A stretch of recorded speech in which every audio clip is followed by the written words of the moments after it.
Now that we've had some distance from the America's Got Talent experience, the boys... Really? There's distance? Yeah, of course. There's at least a few days. Now that we have distance from the America's Got Talent thing, Sal and Richard went out on the street to ask old ladies and anybody else he could find. Oh, what they, he kind of tried to ID people who look like they might hate me. Uh-huh. You can tell by Well, yeah, you looking. can tell. You can look at somebody and know if they like me or not. Can't you, kind of? I mean, let's face it. We can profile Howard Stern fans. So he wanted to see if I had won anyone over. How did you think Howard Stern did this year on America's Got Talent as a judge? I was surprised that he was pretty good. Did he win you over? No, I don't care for Howard. Would you like to see him come back next year, or would you like to see him replaced? Replace him with an entertainer. So he didn't win you over at all? No. Hey, I'm an entertainer. I mean, maybe she you did say you were pretty good. Yeah, but she didn't like me anyway. You can't have the job because she doesn't like you. She didn't like anybody, I think, if I remember this one correctly. No. Not one bit. No, not really. But you still think you did good, though? Yeah, you did good, but it's time for somebody else. Good, but not good enough? Yeah. Your opinion? How do you think Howard did this year as a judge? I was quite surprised, and I really enjoyed him. I did enjoy him. It's fine if he comes back. Who do you think is a better judge on TV, Howard Stern or Britney Spears? Oh, I'll go with Howard. I don't like Britney either. I would say they're kind of equal. They were both crazy, so now they're both coming around. How about Howard Stern or Simon Cowell? Who do you think would be a better judge? I'll take Simon, because he's obnoxious. I kind of like Howard over Simon, yes. How about Howard Stern or Judge Judy? Oh, please. That big mouth. I get it. Which one? Judge Judy. I used to I don't like her anymore. So you think Howard's a better judge than Judge Judy? Yeah, I'll take Howard over her. Wow. Howard over Judge Judy, absolutely. And Howard or Paula Abdul, who's the better judge to you? I'll take Howard. She's annoying. Howard, I like Paula, but I think it's just time to move on to someone that's a little bit more opinionated. She's very emotional. Now, Sharon... Not bad, though. I mean, I got that You're one doing lady. all right. I'm doing all right. I'm hanging in there with the ladies. That one lady's really, she just doesn't like anybody so far. That first one. Yeah. Osborne is leaving America's Got Talent. Who do you think should replace her next year? Oh, Pink. Betty White's great. Betty White would make the Oh, show. no. Betty White. She could die sitting there next to me. Betty White. How come on all these other shows you get to sit next to like Nicole Scherzinger? Yeah, let me sit next to Nicole Scherzinger if they're going to replace Sharon. Let me take a look at that. I don't know. They asked a bunch of people. What do you think of Howard Stern, how he did as a judge on America's Got Talent this year? He's wild. He's still wild. He's good. Good? He's good. Who do you think will be a better judge, Howard or Britney Spears on The X Factor? Howard. Why? Because I don't like her. What about her? I don't think she has any talent. What about Howard or Simon Cowell? Oh, he's nasty.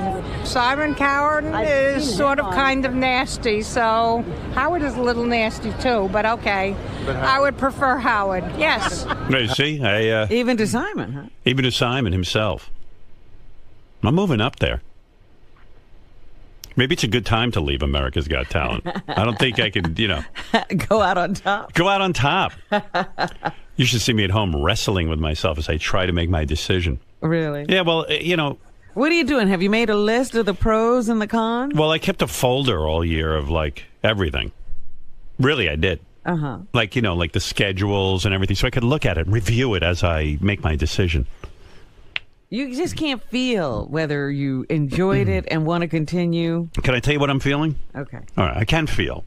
The way I'm looking at it is... I don't need a drum, but okay, if you want. The way I'm looking at it is I enjoyed the show. I liked being on a network television show. I like doing something different out of my comfort zone. The actual working with Howie, Sharon, and Nick, I liked. I like the idea of the show itself. You know that. I'm a fan of the show. I like all the variety rather than just the singing. Uh-huh. But the singing's cool, too. And so all of that was pretty cool. I like that. And what I didn't like is that, you know, I had sort of reorganized our schedules so that we could have more time off. And even our listeners were saying, like, hey, you take too much time off. But meanwhile, I didn't feel like I had any time off. Because every single vacation we had, I went to work. But I was working on America's Got Talent. Well, I think it's interesting that you took extra work and are shocked that it meant eating into your time off. Well, I knew that, but I didn't think it would be that much time because they had convinced me that it was only 30 days of work. But that's not true because it's like you got to get to these places. There's a whole buildup. You know, you got to be here. It's not like the day I would do America's Got Talent, I had to go run around. Like I didn't get to go have a normal day. I would just sit around and wait. For America's Got Talent. Yeah, and like you didn't want to do too much because you got to be on your game, the whole thing. So that's the part I don't like, our schedule, because if we weren't on in the morning, it'd be one thing. But I was up at 4 in the morning, and if I had to go do a taping tonight or something, it wrecks me. So that's where I'm at. But then I keep thinking to myself, well, you know what? I built something this year. I started with the show, built a following with it. How can I leave now? And wasn't it fun? It was. I mean, some days it was. And some days it was like kind of a drag. But, you know, but mostly fun. You always look like you were having fun. Well, hey, that's my gift. I look like the life of the party. Mr. Munn. Yes. Aside from Beth, many would argue that you spend the most time by Howard's side. At AGT? Well, in general, between the show and now after his first year in AGT. I mean, you were with him every step of the way, pretty much. Having this type of inside access, knowledge, conversation, what's your prediction for another season, for a return to America's Got Talent? What do you think is going to happen? It's hard to say because the schedule was pretty grueling. Right, and no one for him. Right, and you see that firsthand every day. Yeah, every morning. Yeah, and the mornings that he come to the radio station, the weeks that we had to go away and travel for auditions to different cities. It was a lot. It was a lot on him. It was a lot on everybody who was involved. You know. So I don't know. I don't know what's going to be, and I'm sure it's not all about whether the scheduling is. I'm sure it's got to do with all kinds of different things, whether he goes back or not. You know, it's just not one thing to decide whether he goes back or not. I'm sure. But on the grueling schedule factor alone, what does that tell you in your mind? If you had a gun to your head. Well, I know he loves doing it. I know he loves being the judge thing. And,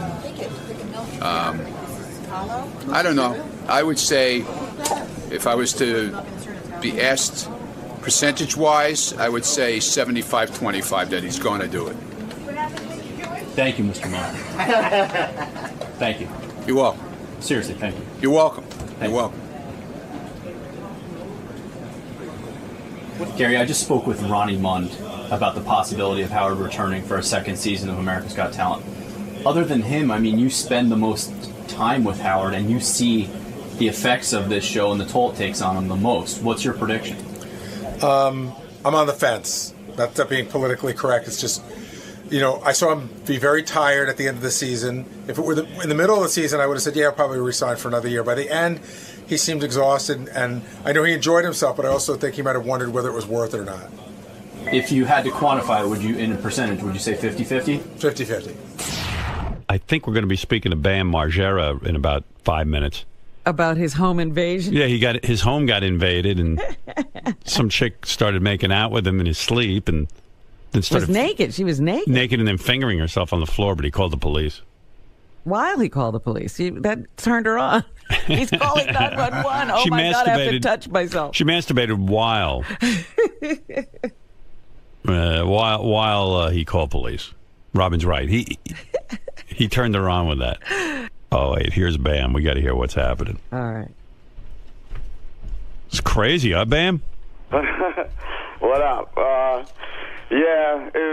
I've seen a lot of bizarre things before, but this by far tops it big time, and I honestly never thought I'd be so scared of like a 24-year-old naked chick in my room. Wow. You know what's crazy, too, because I was thinking about you, because you're on Jackass, and I've seen you do outrageous things. I mean, like, you guys will, smack each other in the head, you'll beat each other, you'll break bones, and the one thing that freaked you out was this naked chick.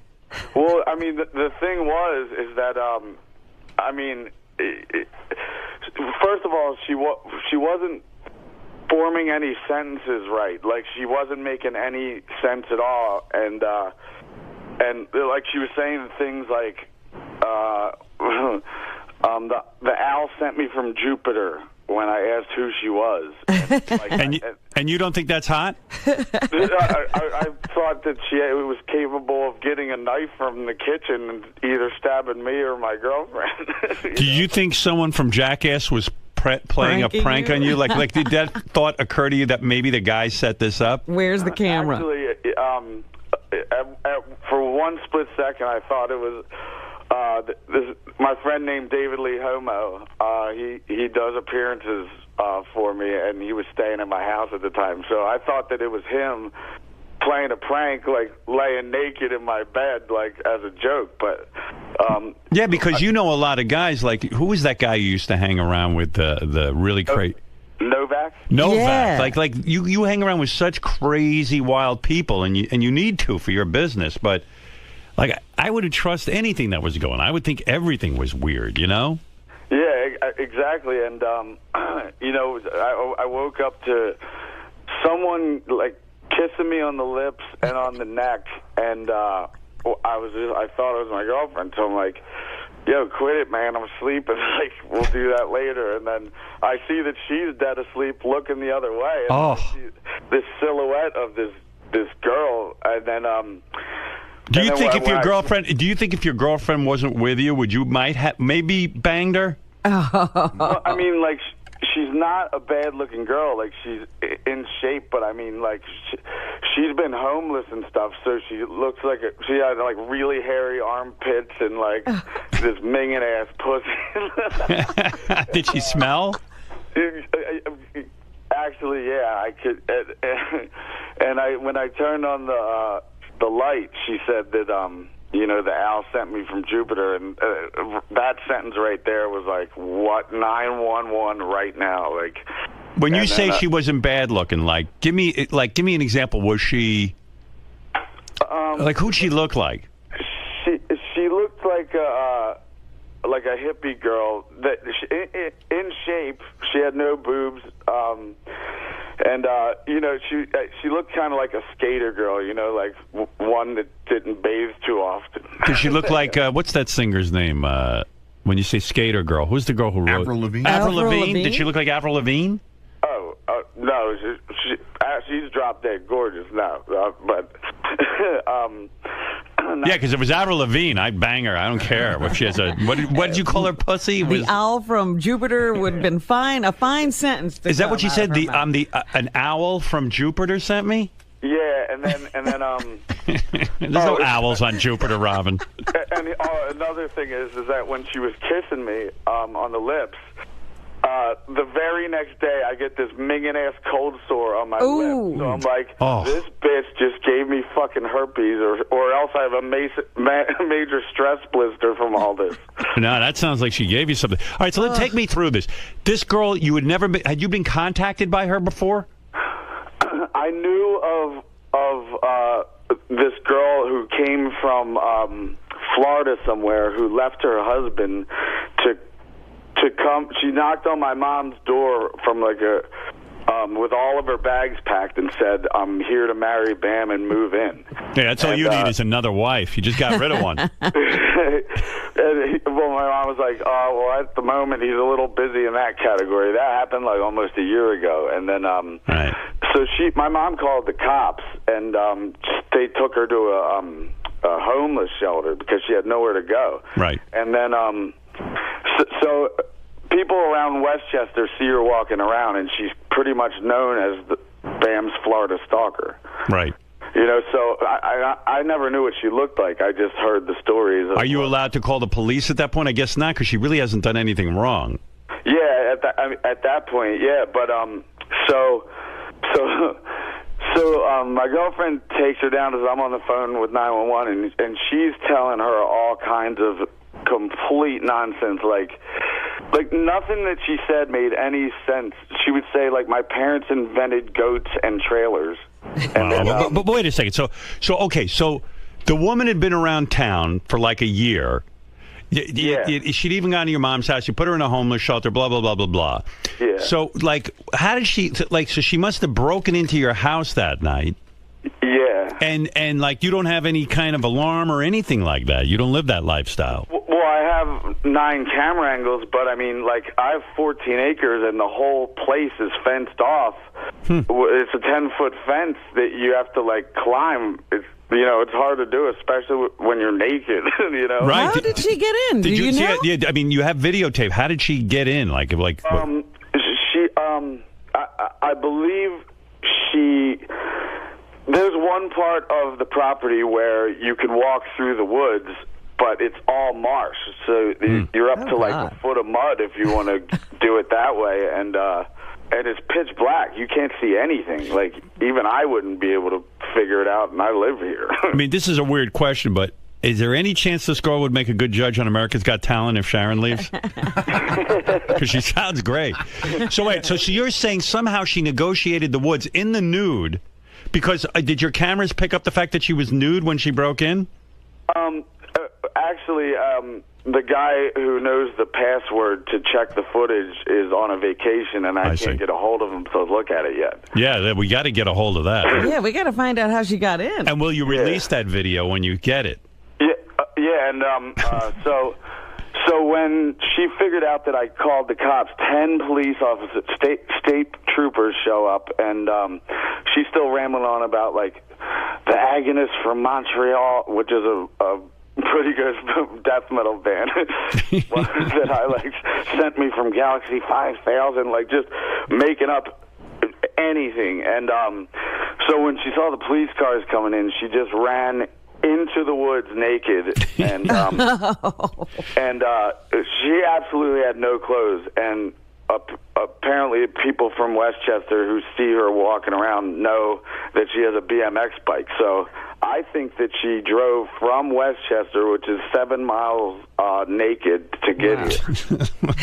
How do you know she didn't, like, have clothes on and then get naked when she got in your house? Yeah, she might have walked through the mud. We tore this place apart, and we couldn't find anything, and she didn't even know where her clothes was. She, like, either she's completely mentally ill or she was on, like, loads of acid or something. Well, let me get this straight. So, okay, so that night, so she somehow gets in. And by the way, who's your new girlfriend? Is she super hot like the ex-wife? Ex-wife, yeah. Yeah, big time. She's from San Francisco. Yeah, she looks like Angelina Jolie, but she's in the itty-bitty titty committee. She has no boobs. Your girlfriend? Yeah. Yeah, well, you got to bring her in here one time. Fair enough. Yeah, I mean, we need to look her over if she looks like Angelina Jolie. Yeah. That's hot. So where'd you meet that one? Actually at a CKY concert in Petaluma, which is right near San Francisco, and she was in, like, the front row, and we kept making eye contact, so finally I just brought her up there, and then we just connected real well, and then been keeping in touch ever since. But how old a girl is this? She's 26. Perfect. Nice. Yeah. So, okay. 27 now. You moved her in, I guess, huh? Yeah. Why not? Oh, there she is. Yeah, she does look like Angelina Jolie. Oh, my goodness, she absolutely does. Yeah, a little bit Mila Kunis, too. Yeah, I can see that. Yeah, hey, man, that's fine. I'd move her right in, too. How long did it take you to make that decision to move her in? Well, we would see each other on and off when I would fly to L.A. to film Jackass or something like that. But, you know, after a little while, it's just like, all right, you're moving in. Yeah, you don't want to leave her laying around somewhere, you know what I mean? So anyway, so she's asleep. You're laying in bed. Suddenly, you feel someone making out with you. You think it's your girlfriend. This broad kisses you, and meanwhile, just from one kiss, you're saying you got a cold sore. That's unfucking believable. Yeah, like. Who knows how long she was kissing you? Because she might have been. And who knows how long she was standing there staring at it. Right. Oh, it's so creepy. That's creepy. Oh yeah. my God. And so then when you finally stirred, you realized it wasn't your girlfriend because you looked over and you saw your girlfriend sleeping. Yeah. It's like, oh my. I mean, that's got your heart's got to be pounding a mile a minute. Yeah, it's like especially when it's like dark and you can't really see. Like all I could see is a silhouette of a naked chick that I never recognized before. Wow. And it gets even better because I said she's known as the Florida Stalker. Well, a few of my friends do a radio show at a bar in town that she happened to show up to at the time. So they're like, we want to interview you right now. And this was about 2 to 3 months ago. And they say, so you came here from Florida to marry Bam, and where are you even living right now? And she said, I live in a tree fort, and they just thought she was nuts. Well, tree fort. Well, when the police came here, they searched my entire property for almost 7 hours, and finally they find her in my treetop casino. So she did this interview 3 months ago, which means she's been fucking living at my house without anybody knowing it. What's a treetop casino? It's for Viva La Bam, we did this episode where we built this tree fort in the woods. So I hardly ever go down there. Right. And nobody really does. But she's been sneaking in and living there. But you call it the Tree Fort Casino because what, you guys would play cards and stuff there? Yeah, exactly. Yeah. Oh, cool. I'd like to build one of those, actually. And never go to it. Yeah, yeah. A naked woman living in it. No naked women in my Tree Fort Casino. But like every guy's probably thinking, hey, that's kind of cool, but it's not, man, because that's scary. I mean, she could have cut your dick off or something. Yeah, you don't know what she could have done. Yeah, I mean, the most bizarre thing was just the fact that she's not, her sentences aren't making it, she would just say words. It was scary. So do you think that so she's in police custody right now, right? Yeah, and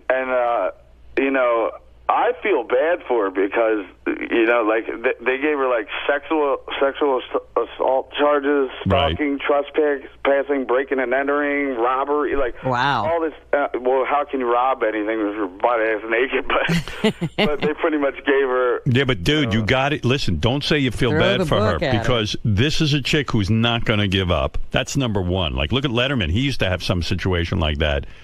That chick was not giving up under any circumstance. If what the cops are trying to do is make enough charges, because in our system, the cops charge you with a bunch of stuff, and then it gets all knocked down. So you want her to be in jail for a while, at least just to fucking straighten her out a little. Yeah, have her sentences straightened out. To get help. I'd rather just have her get help. Who's going to help her? Dr. There may not be any help. I don't want to press charges or anything. No, I just dude. Want her to get help or leave me alone or something. Dude, listen to me.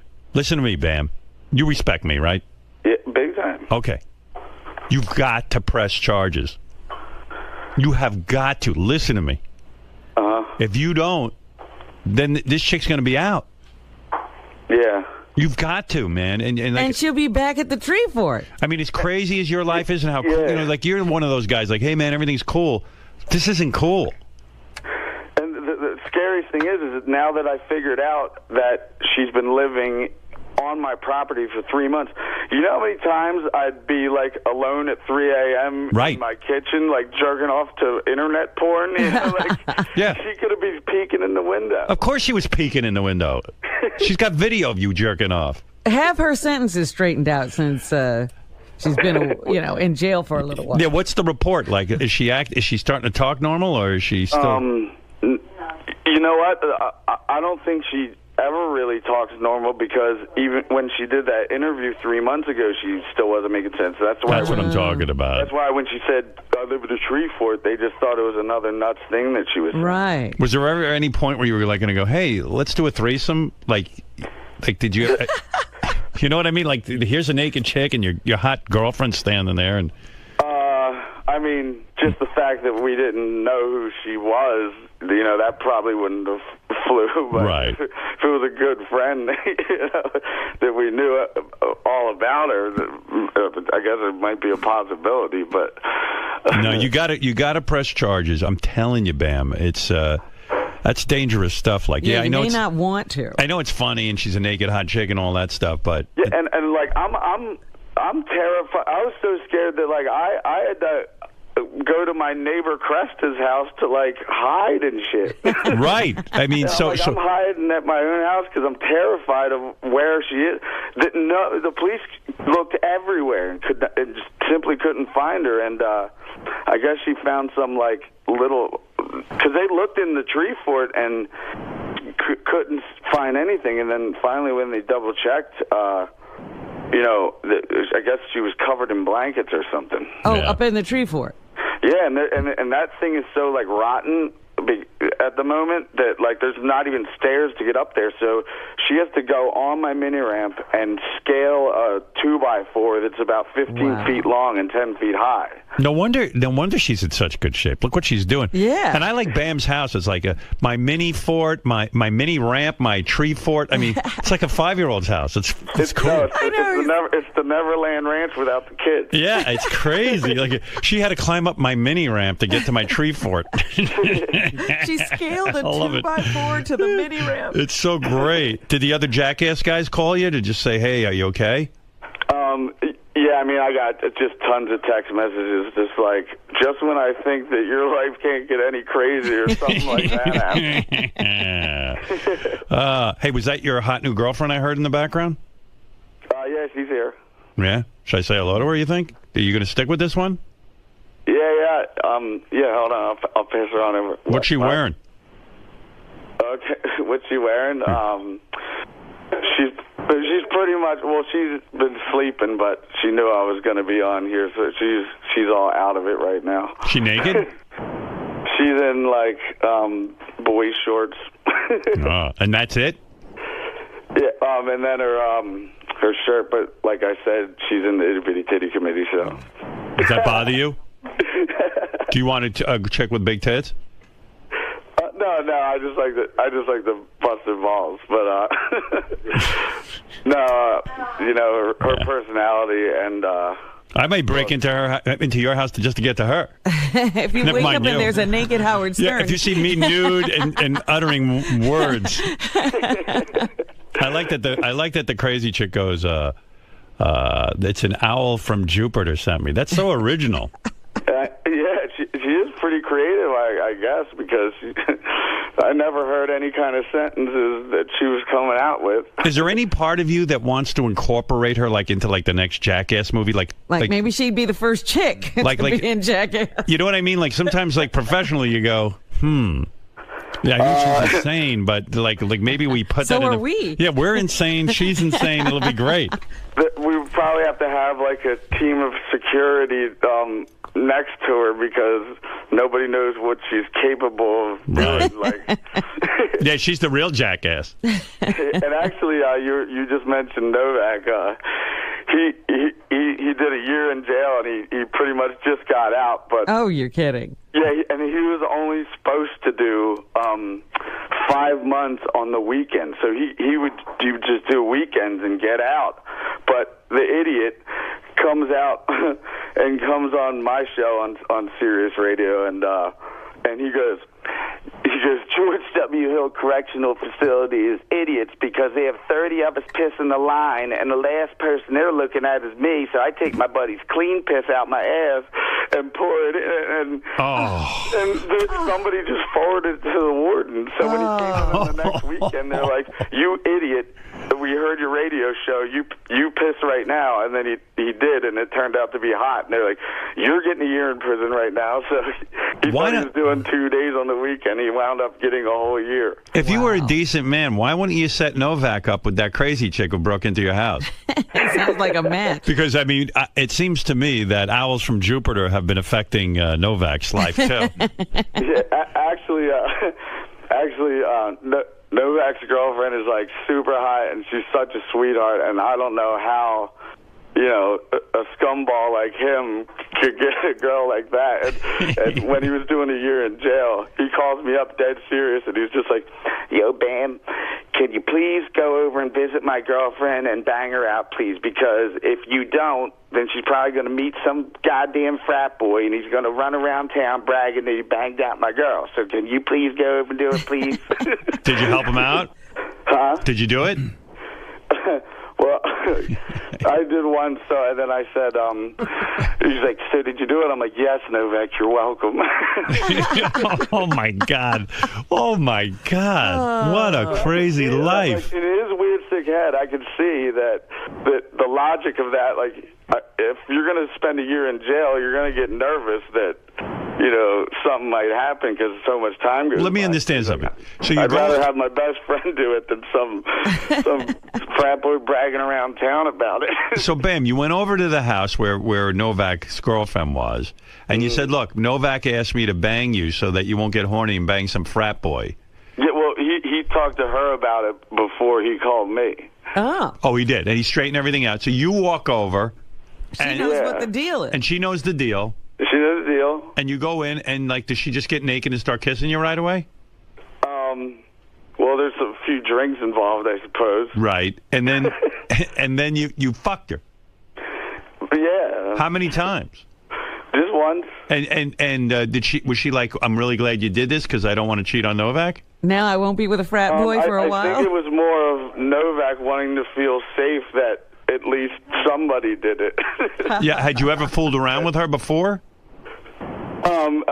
If we did, it was just like a drunken thing at a bar. Right. And after you banged her, is there any emotional attachment, or does she say, geez, could you come back and do this again for me next week? No, I mean, we're good friends, like super good friends, but once I decided to bring Nikki out here, then, that changes. I see. So you only banged her that once.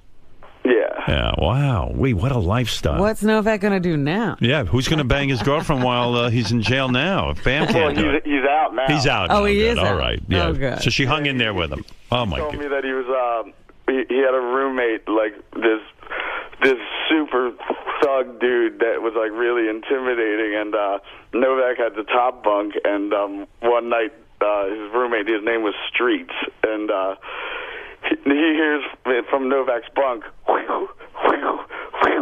he's like, yo, man, are you jerking off up there? And he's like, yeah. He's like, yo, you can't be doing that in here, man. I feel a certain way about this. Like, he didn't know which way he felt. He just felt a certain way. I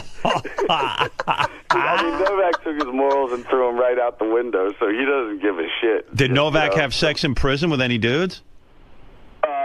No, but yeah, I guess he did say it's like super hard to jerk off in there because you go to the showers, there's a bunch of dudes in there, so you can't do it there. Right. And the toilet you share with your roommate, so I mean, there's never really a time to do it. Yeah, I guess at night would be the only time. Said, fuck it. Good old Novak. Well, it sounds like he's on his way up the ladder now that he's out of jail. Things are only looking up for him. What was he in jail for in the first place? Because what was he in jail for? He forged the doctor's signature for like pills, like Xanax or something. I don't know. And he got a weekend sentence, and then it got increased because he went on your radio show and told how he was cheating on his urine test. On his drug yeah, like test. what kind of dipshit was? Oh my God! Doesn't he know that somebody could easily just forward it to the jail and say that? Like he's fucking retarded. And like, does he get mad at himself for that, or he's just laughing about it? I mean, he just knows that like what he did was his idiot fault for saying that, Is he a dumb guy? I mean, he seems like a bright guy. The thing is, he's like the most street smart person ever. Like, right. You could put him in the worst part of like Baltimore, which is like the heroin capital of the world, and like, you could put him in the worst part of town, and he'll be able to talk his way out of everything. Yeah. But when it comes to like, I guess, book smart. So he's dumb as shit, I guess. Yeah, it's crazy, man. Well, what a crazy life. Hey, by the way, you can check out Bam Margera at bammargera.com, Margera. Yeah. You working on a new movie? At the moment, you know how Knoxville did that, he dresses as the old man and fucks with people? Yeah. In Jackass? Well, there's going to be coming up soon, a whole movie about that, and I think at the end I play Spike Jonze's lover, because Spike Jonze plays a girl.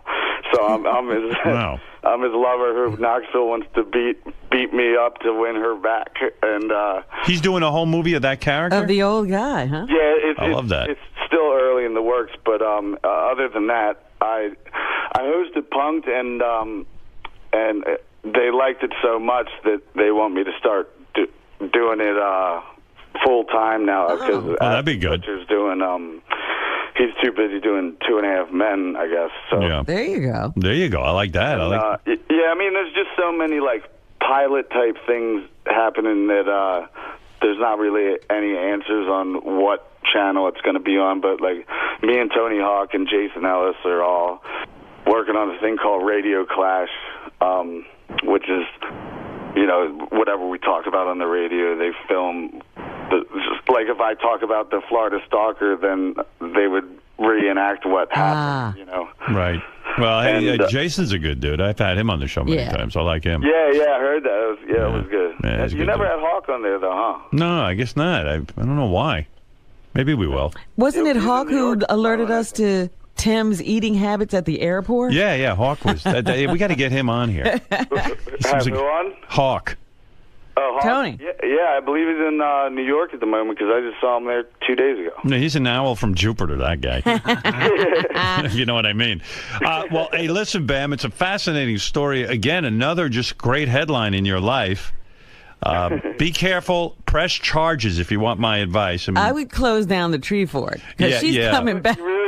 You really say, oh, man, I just don't want to... Bam, listen to me. You're like a real good... She's already troubled. I just don't want to trouble her anymore. Yeah, but Bam, if you don't trouble, as you say, her anymore, and I know you're a good dude and, like, you know, anything goes in your life, you know, and you're tolerant of a lot of behaviors, but she sounds like so disturbed that... Yeah, the only way to get her help is to press charges. You're actually helping her by pressing charges because, you know, maybe something good will come out of it. If you don't, she's just going to go right back up in the treehouse or whatever and just stalk you. Like a cockroach. I feel like it just seems like she's just too far gone to even have anybody analyze her to figure out what her problem is. That's why you want her locked up. Yeah, and you're not the person to figure that out. Right. Yeah, like you know when you hear people at raves who are selling like acid, and they have like a massive vial, and then it breaks and soaks into their leg, and then they're nuts forever. Right. Like I think that probably happened to her. Yeah, I mean it's a sad story, but you can't get sucked into that sad story. You've got to really realize your own safety and your girlfriend's. And if that chick gets out, you better beef up security around there. This woman says she wants to marry you. She might be dangerous to any other woman in your life. Yeah. Yeah. Well, I think somebody diagnosed her, and she's like officially like bipolar, schizophrenic, all that. Yeah. Let me speak to that hot new girlfriend of yours. Hold on. What's her name? Nikki. Nikki. Hello. Hey, baby. Hi, honey. How are you? No. What's your story? You're super hot. Oh yeah, you know what I look like? Yeah, I just saw a picture of you. You look like a little like Mila Kunis and Angelina Jolie. Well, thank you. Yeah, I like that. What, are you doing any kind of work, or are you just like living with Bam? Living here with Bam for right now, but and my pagan biker buddy who's guarding the property. Good. You need like 50 you pagan need about biker buddies. 50, yeah. And so your whole thing is just having sex with Bam, right? Wait, what? Like your whole thing is just like being with Bam and pleasing him. Well, I mean, I love him to death. Yeah. You have any Don't aspirations? love. I moved out here from San Francisco. Nice. What'd you do before? Huh? Like, what do you like? do before? What's your aspirations? I am a photographer, graphic designer, and I also pose for art naked, like, figure modeling. No kidding. How can I, like a lot of Even us... though I had Don't no you clue. draw, Howard? Yeah, well, I've got a sketch pad with a Mont Blanc pen and stuff. I'm pretty much into sketching. Any chance I could hire you to pose nude for me? Yeah, sure, why not? What does a thing like that cost? Well, I got paid $200 for 3 hours. Oh, fuck. We'll give you $400 for 3 hours. You don't even have to, but you're going to just throw it in. I'm doubling your salary. $400 for 3 hours. Yeah. Hey, why don't you come down here? I'll give you $400 and You want come. me to model for you? Yeah, I'll draw Okay. you. I'd love All to right, draw you. let's I would do it love then. to. Beautiful. Fuck. Well, you look. That's great. $400. You'll be naked for 3 hours. Oh, so Bam here Yeah. was just saying that do you guys still give away boob implants? What? What kind of thing? No, a boob job. Boob job. Boob jobs. Oh, he's so... Can I do me a favor? Let me look you over when I'm drawing you. I got my suspicions are you don't need fake boobs. Like you're probably hot and you. And Bam doesn't need you to win them. Yeah. Well, the good thing is that I do have a butt. Well, I gotta see. I gotta sketch you. Okay. Do you mind if I position you when I sketch you? I have various positions I like. I can work with that. Yeah, Yeah. I can do that. Probably all fours. Yes, I can do that. So how's that work? Like you come into my classroom, and then you like disrobe in front of me. I take off my clothes. I have a robe. I go on stage and I do my thing. Yeah. Yeah, and then however we want to pose you, we can pose you, and we just draw you and stuff. Exactly. Fred, Who decides on the pose? I'll do that with Fred. Sure, why not? Yeah, when you go to these classes, who decides on the pose? I do. Oh, wow. What's your favorite pose? How about this? I will show you all of them when I go in there. Oh, great. Will you ever like spread completely open so I can draw the inside of Like your a vagina? hustler pose? Yeah, like a hustler type deal. With a leg up on a chair? Yeah. You would do that? Yeah. Wow. Anus and the anus spread as well? Oh, God, I don't know about that, no. Yeah, okay, that's cool. No clear sphincter? No, nothing like that, no. Don't forget, we're doubling your pay, so... Okay, so Bam here, he's going to forward you guys a photo that he took of me Oh, good. naked. Yeah. Let me see that. Hey, Gary. Bam, whose address does Bam have? Are you talking to Maybe me? Gary's. Does Bam have our email? Do you have their email address? No, but I could get it from... Gary. Okay, here, how about this? I'll hand you over the phone. No. Oh, no. We're not done yet. Who else is going to okay. sketch? Well, I've got that artist known as Fred Norris. Have you ever heard of him? He'll be Fred Norris will be drawing you. He's a pretty famous artist. Not familiar with my work? Fred Norris? Yeah, he'll be doing you. I'll be doing No, I'm you. going to have to look that up. Yeah. Wow. You sound like a lot of fun. Oh, yeah, a blast, I think. We got this artist here, J.D. Van Gogh, they call him. He'll be drawing you, too. J.D. Van All Gogh. right. Yeah, we'll all have berets on. It's going to be cool. We'll paint. It's going to be awesome. Well, I'm excited. Yeah. You in love with Bam? Yes, I am. Do you want to marry him? I would love to be with him forever, yes. Wow. We're A just lot on of the people same have tried. wavelength. Were you freaking out when that chick was in there? Oh, God, I've never experienced anything like that ever in my life. Can I tell you Yeah, something? that was rather strange, but, You better sit him down and say, listen, dude, you've got to press charges because this Yeah, girl because I could got to be able to sleep. because this girl could come and kill you if she gets violent because she's jealous of you. well, see, the thing is that she was not acting violent, which Right. is a good thing. That's good.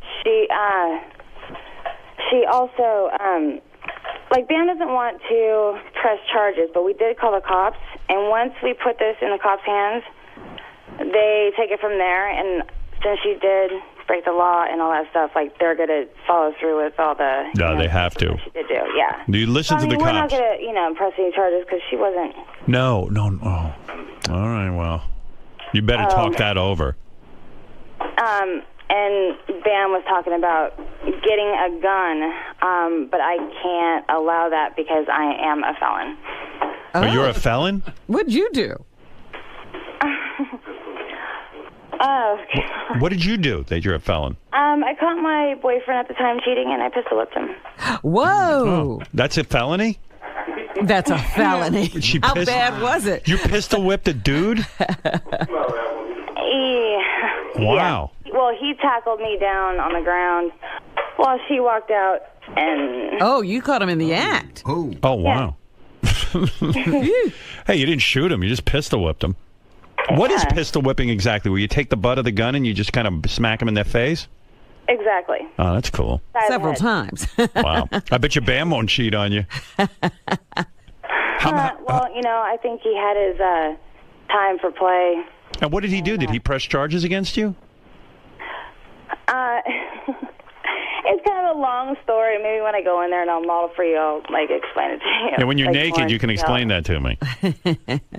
Why did you? I mean, my dumbass decided to date somebody who was running a brothel, and there's a lot more of the story, but oh dear, I kind of don't want to go into it. Were you hooking? No.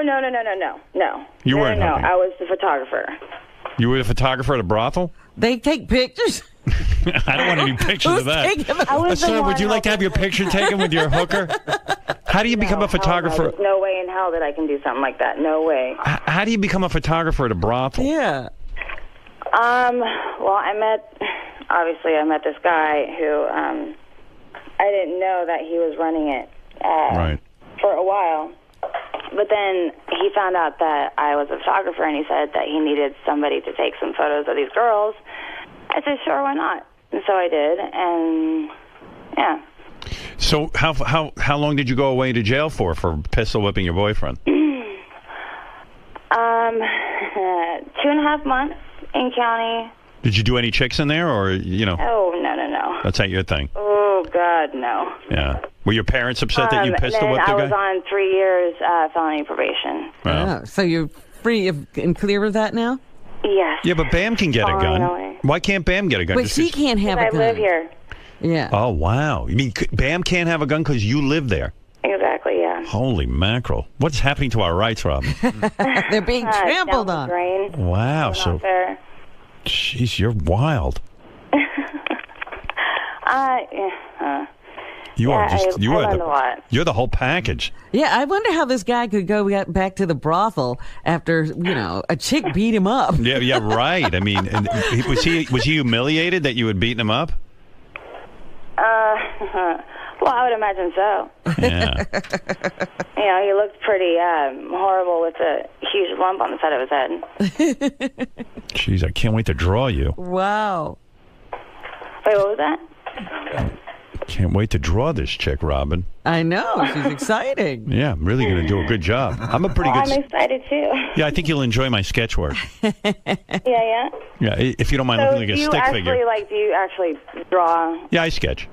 You do? Yeah. I mean, it's no big deal for me to sketch a nude woman. I mean, I've done it many times. He's also a photographer. You two can I am a swap notes. photographer. You are a photographer? Yeah. Really? Shot a few covers. Oh. Well, I would love to actually see some of your stuff, too. And maybe I'll take a few pictures while you're naked. Oh, and you have to also see what Bam has been working on. He's been painting like a maniac. Oh, I bet with you in the house. I paint, too. I mean, I've modeled for him a couple times, yeah. Yeah. Tell him to bring those paintings. Bam's an artist? Sure. Yes, he is. Yeah, I guess when you have a girl who's willing to be naked all the time and pose for you, you become an artist. Why not? Well, you got to see the kind of stuff that he does. It's I want to see that. Yeah. With the naked photo that he's going to send over of me, he'll take some photos and of his art and all that. How quick can I get that naked photo?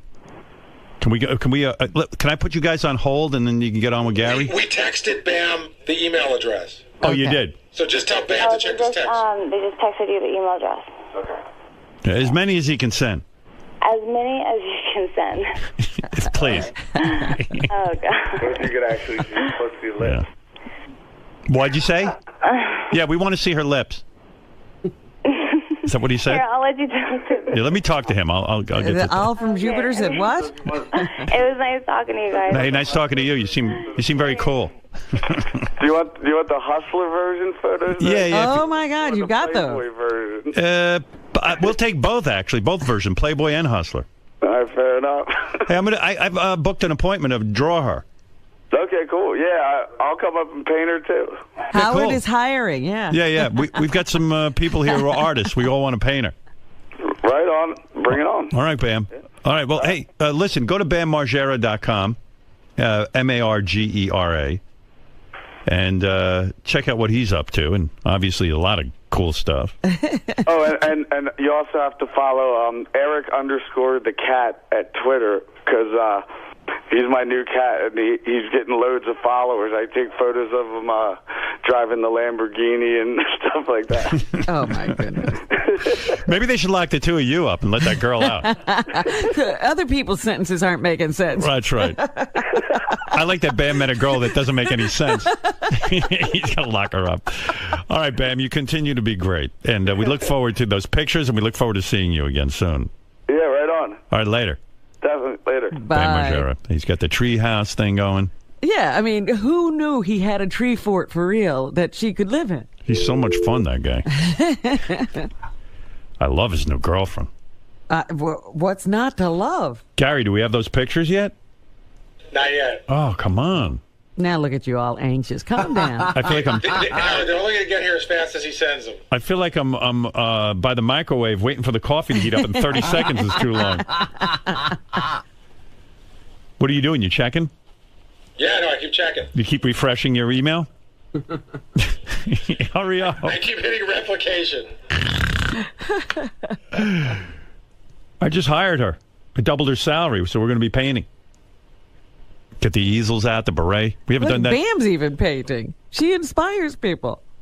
Yeah. I haven't painted in a while.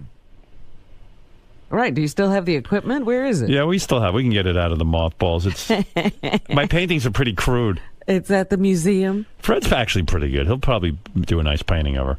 Is your sketching better than your painting? Yeah. Maybe you ought to sketch while Fred paints. Yeah, maybe we'll do that. But the painting takes a while. Yeah, I'll sketch and Fred will paint. Took me 6 weeks to do a Baba Booey. Yeah. Oh, it's a fabulous Baba Booey. Any luck there, Gare? Oh, I mean, it's not like he just hung up the phone. You know, take him a minute to get Yeah, to God it. knows what Bam is doing. Yeah, but he should have been preparing while we were talking. He's not on the tight schedule we're on. Look, he's a guy who doesn't want to turn in the girl in the tree fort. He really is a jackass. I love that she pistol whipped a dude, and he's afraid of the chick who broke into the house. Oh, that is such a funny story. She's the greatest girl. Of course she's dating Bam. She dated a guy who ran a brothel. Oh, and she had the greatest line, by the way. You know, you go, oh, is it Bam a little while? She goes, yeah, he had his fun. Like, it's all done now. Yeah, it's all over. But Bam She better. pistol whips him. Yeah, Bam better pay heed to that story. Yeah. Still no pictures, huh? Look at there's about 50 guys around Gary's Everybody's computer. waiting. That's a line. It looks like the Apple store. Yeah. All right, I guess I got to take a break. I was hoping for that. And wait. Yeah, I was hoping for Get the some pictures. patience. Shit. Nothing yet. Nothing. Oh. Don't tickle my ass with a feather. How do you know how Bam is with technology? He might have to wait for somebody to No, do he's all like a this. young guy. He's these kids today can text and do everything. I got to get John Lieberman in here. What's He going uncovered his story. Real quick, John, get in here because I got to do Robin's News, and we got a big meeting today. So you got to hear this. So John uncovered a big story concerning Sal. Uh-huh. So here's how the mystery started, Howard. Right. Ronnie brought to my attention this morning that Sal has worn hats to work the past 2 days. And everyone asks me if I notice, and I go, I never look at Sal. So, of course, we solve mysteries, we uncover things. So I confronted Sal about this. What we've learned is the reason that Sal is wearing caps to work is because his hair cannot be exposed to light anymore. What? And that is because he is doing a hair treatment called iGrow, What an where idiot. 51 light sources, including 21 laser diodes and 30 LED lights, are strapped into a helmet on his head, shooting these rays into his hair follicles in hopes of growing them. Now, we've done a lot First of all, research. He has a full head of hair. It must be thinning to him because he was taking that. He's an Propecia, asshole. Like, wasn't doesn't he realize there's probably no scientific data that supports that shooting light into your head is going to make your hair grow? I mean, what is that? Well, funny you should ask. It's a low-level laser therapy, and it's hands-free. So you strap on this helmet. It looks like a bike helmet. Don't you think if somebody came up with a way for hair to grow, the guy would be a multi-billionaire? And I'm not saying that this causes cancer, but aren't you a little afraid of shooting light into your head? All I know is that the contraption, and Gary's bringing it in now. It's a bicycle helmet. Yes. Yeah. Oh, what a douche fucking bag he is. He's a It moron. probably does nothing, Howard. He's the guy who like snake oil salesman used Right. to. He's Ralph Cramden. But he's not trying to make money off of this. No. He's just spending money on everything. But this is great. You put this helmet on, and what happens? Well, you put the helmet on, and these 51 light sources beam into your hair follicles. In addition, you have to put on different lotions. It's a whole regimen. But get this. What's he paying for that? Well, we've done some digging, and it turns out this company sent this to Tim Sabian a while ago, but Sal, now wanting to grow his hair, has now taken advantage of it. But here's the thing. Sal has hair. Well, look, Sal wants to be in movies. He wants to improve his teeth, improve his hair. Talent. And here's what we've learned about how you actually have to store this helmet.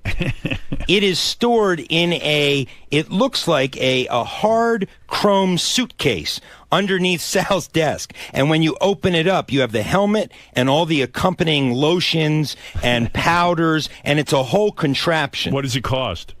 It costs retail $699. And how do you have to wear this every day, or He looks how like many hours? Looks like he joined the gay roller derby with this hat. Look at this thing. This company released this product in February of 2011, so it's a fairly new product. Yeah, I bet. But listen, I don't know the company, and I'm not saying anybody's doing anything wrong. I'm not saying it's illegitimate. I'm not saying anything. But, it just seems to me if somebody really figured out a way to grow hair, it would be revolutionary. And I don't know what this is, but this guy's fucking retarded. He'll do anything to himself. The thing is that your hair, it warns you during this treatment program that if your hair is exposed to light, strange things can happen. Let's expose him to light. And this is why Sal is wearing the ball cap to work every day. You have to do it for a week. No light for a week on your hair. I mean, Sal, come here.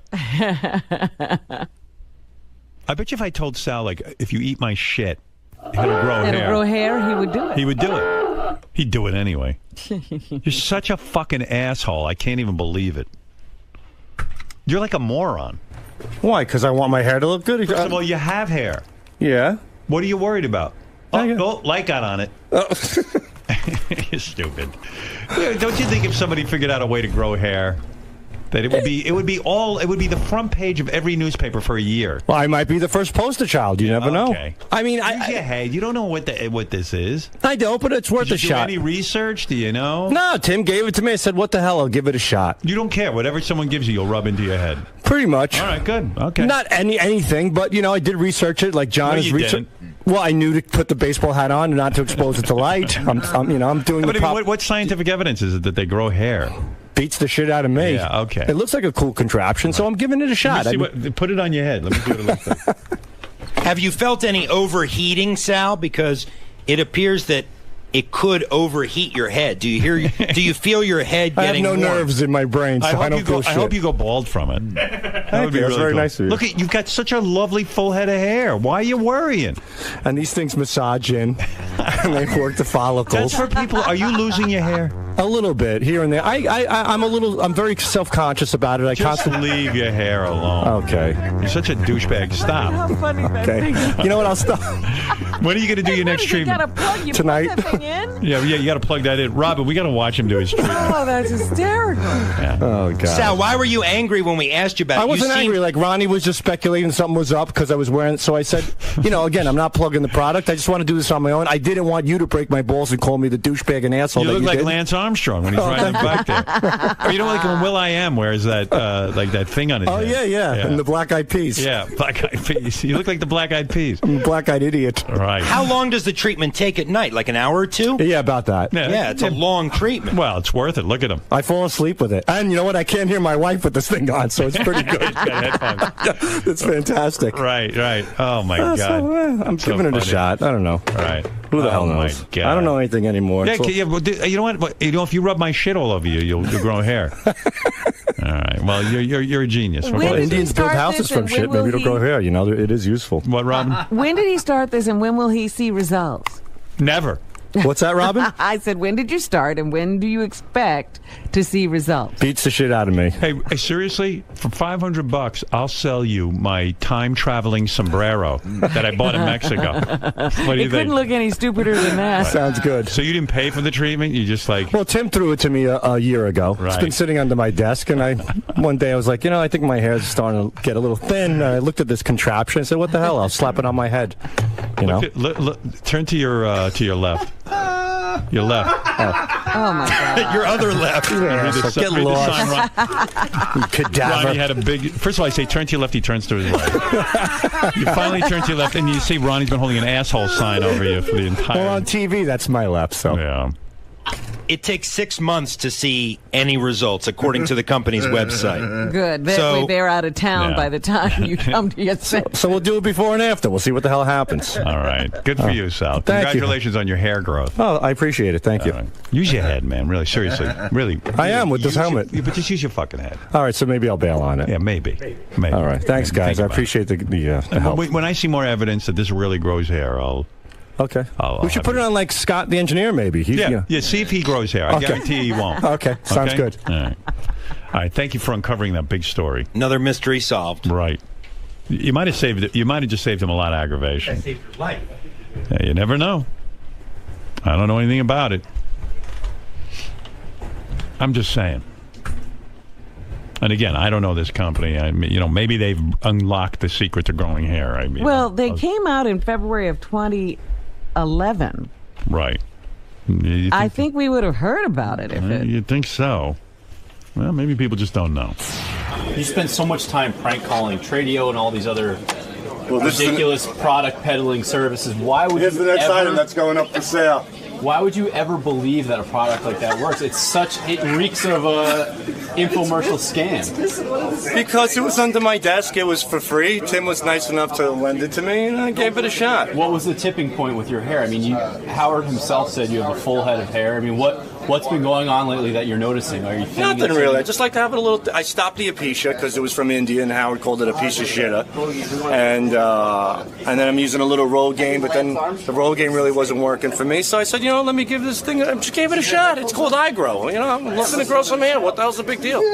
I overheard Will Murray say that you must have a death wish because, and I thought he made a great point. I mean, you're smoking electronic cigarettes. Yeah. You're putting non-regulated drugs into your system like alopecia and various other drugs you've been ordering. Now you're shooting like death rays into your hair. Listen to me. Look at Keith Richards. He smokes weed, he does heroin, he drinks all day. Look at all these guys. Guys still going. Every day we have interviews with celebrities and stuff. They're doing tons of drugs. They're hurting their bodies. At least the drugs that I do are trying to improve my body. There's nothing wrong with trying to better yourself. I am using this helmet on my head to try to better myself. Like John said, I'm in the movie industry now. I do movies now. I got big things in the works. I just finished Jersey Shore Massacre. It's huge. Stars Richard Christie. Stars Bigfoot. You can plug this into your car as well. I mean, it's ridiculous. Dude, what are you thinking? Where does this self-consciousness come from? I don't know. That's a good question. I think I have to go see a therapist to find out. No, has your wife been saying anything to you about your hair thinning out? Has she made you feel I could come home with a ski mask and she wouldn't look at me twice. She doesn't reckon. When I had my beard, I had it on for 3 weeks. I said to her at the dinner table, I go, so what do you think? She goes, what? I go, my beard. She goes, oh, I didn't notice. So you think she doesn't notice many things. So you're not attempting to impress her or do anything? No, it's for myself. Would you be upset if you were losing your hair? Yes, I would, but I'd be very, very skeptical about a product such as this. Yeah, well, hey, Show me how this is kept under your desk. They kept alluding to the fact that there's a whole kit, a whole case. Oh, that's the whole thing over here. You got the remote control. You have. Could you just turn it down for one more? Thanks, please. You got this here. You have your remote control. You have the helmet that goes into this special box. Then you have your iGrow lotions. You have your daily shampoo. You have your conditioners. So let me see that case again, if you don't mind. You get the case here. Where's the top? You have this here, and then nice sturdy protective case. Even Benji says it's not a bad idea. Benji probably agrees with me. Why not give it a shot? Well, I would read it up about it, but if you do get rid of it, let me know. All right. Because I'll read into it and stuff. Okay. What's the name of the... Eyebrow. I'll look at... Is it... Do you know what's in the shampoo and stuff? Does it say? Beats the shit out of me. They don't have ingredients listed. I don't even bother reading it. You know me. I'll look it up, man. I read a few testimonials. Because that thing with the brush supposedly did have some research. Yeah, I've seen that too. I was going to buy the brush. The brush was like $200. I've heard of that for years, that if you use an electric, like, brush... It sounds like it's the same kind of... Listen, probably is. Smoking electric cigarettes. But it only makes the hair you have I'm go using longer. electric It doesn't contraptions give you on new my hair, head. I don't think. You know, people have pacemakers. Some people, it's an electric contraption for your heart. No, I mean, there is. Something. You know, you heard of RoboCop? I'm RoboCell. Gonna have Robo hair. I got Robo cigarettes. What the hell? So this is well, like you know, they'll have a RoboCop. So this is like the double play carcinogen thing going on here. Like sure, absolutely. Double your cancer chances. Can you smoke that with the helmet on, please? That's what I do at night. I put on the helmet. I get the rays going in there. So I sit back. This.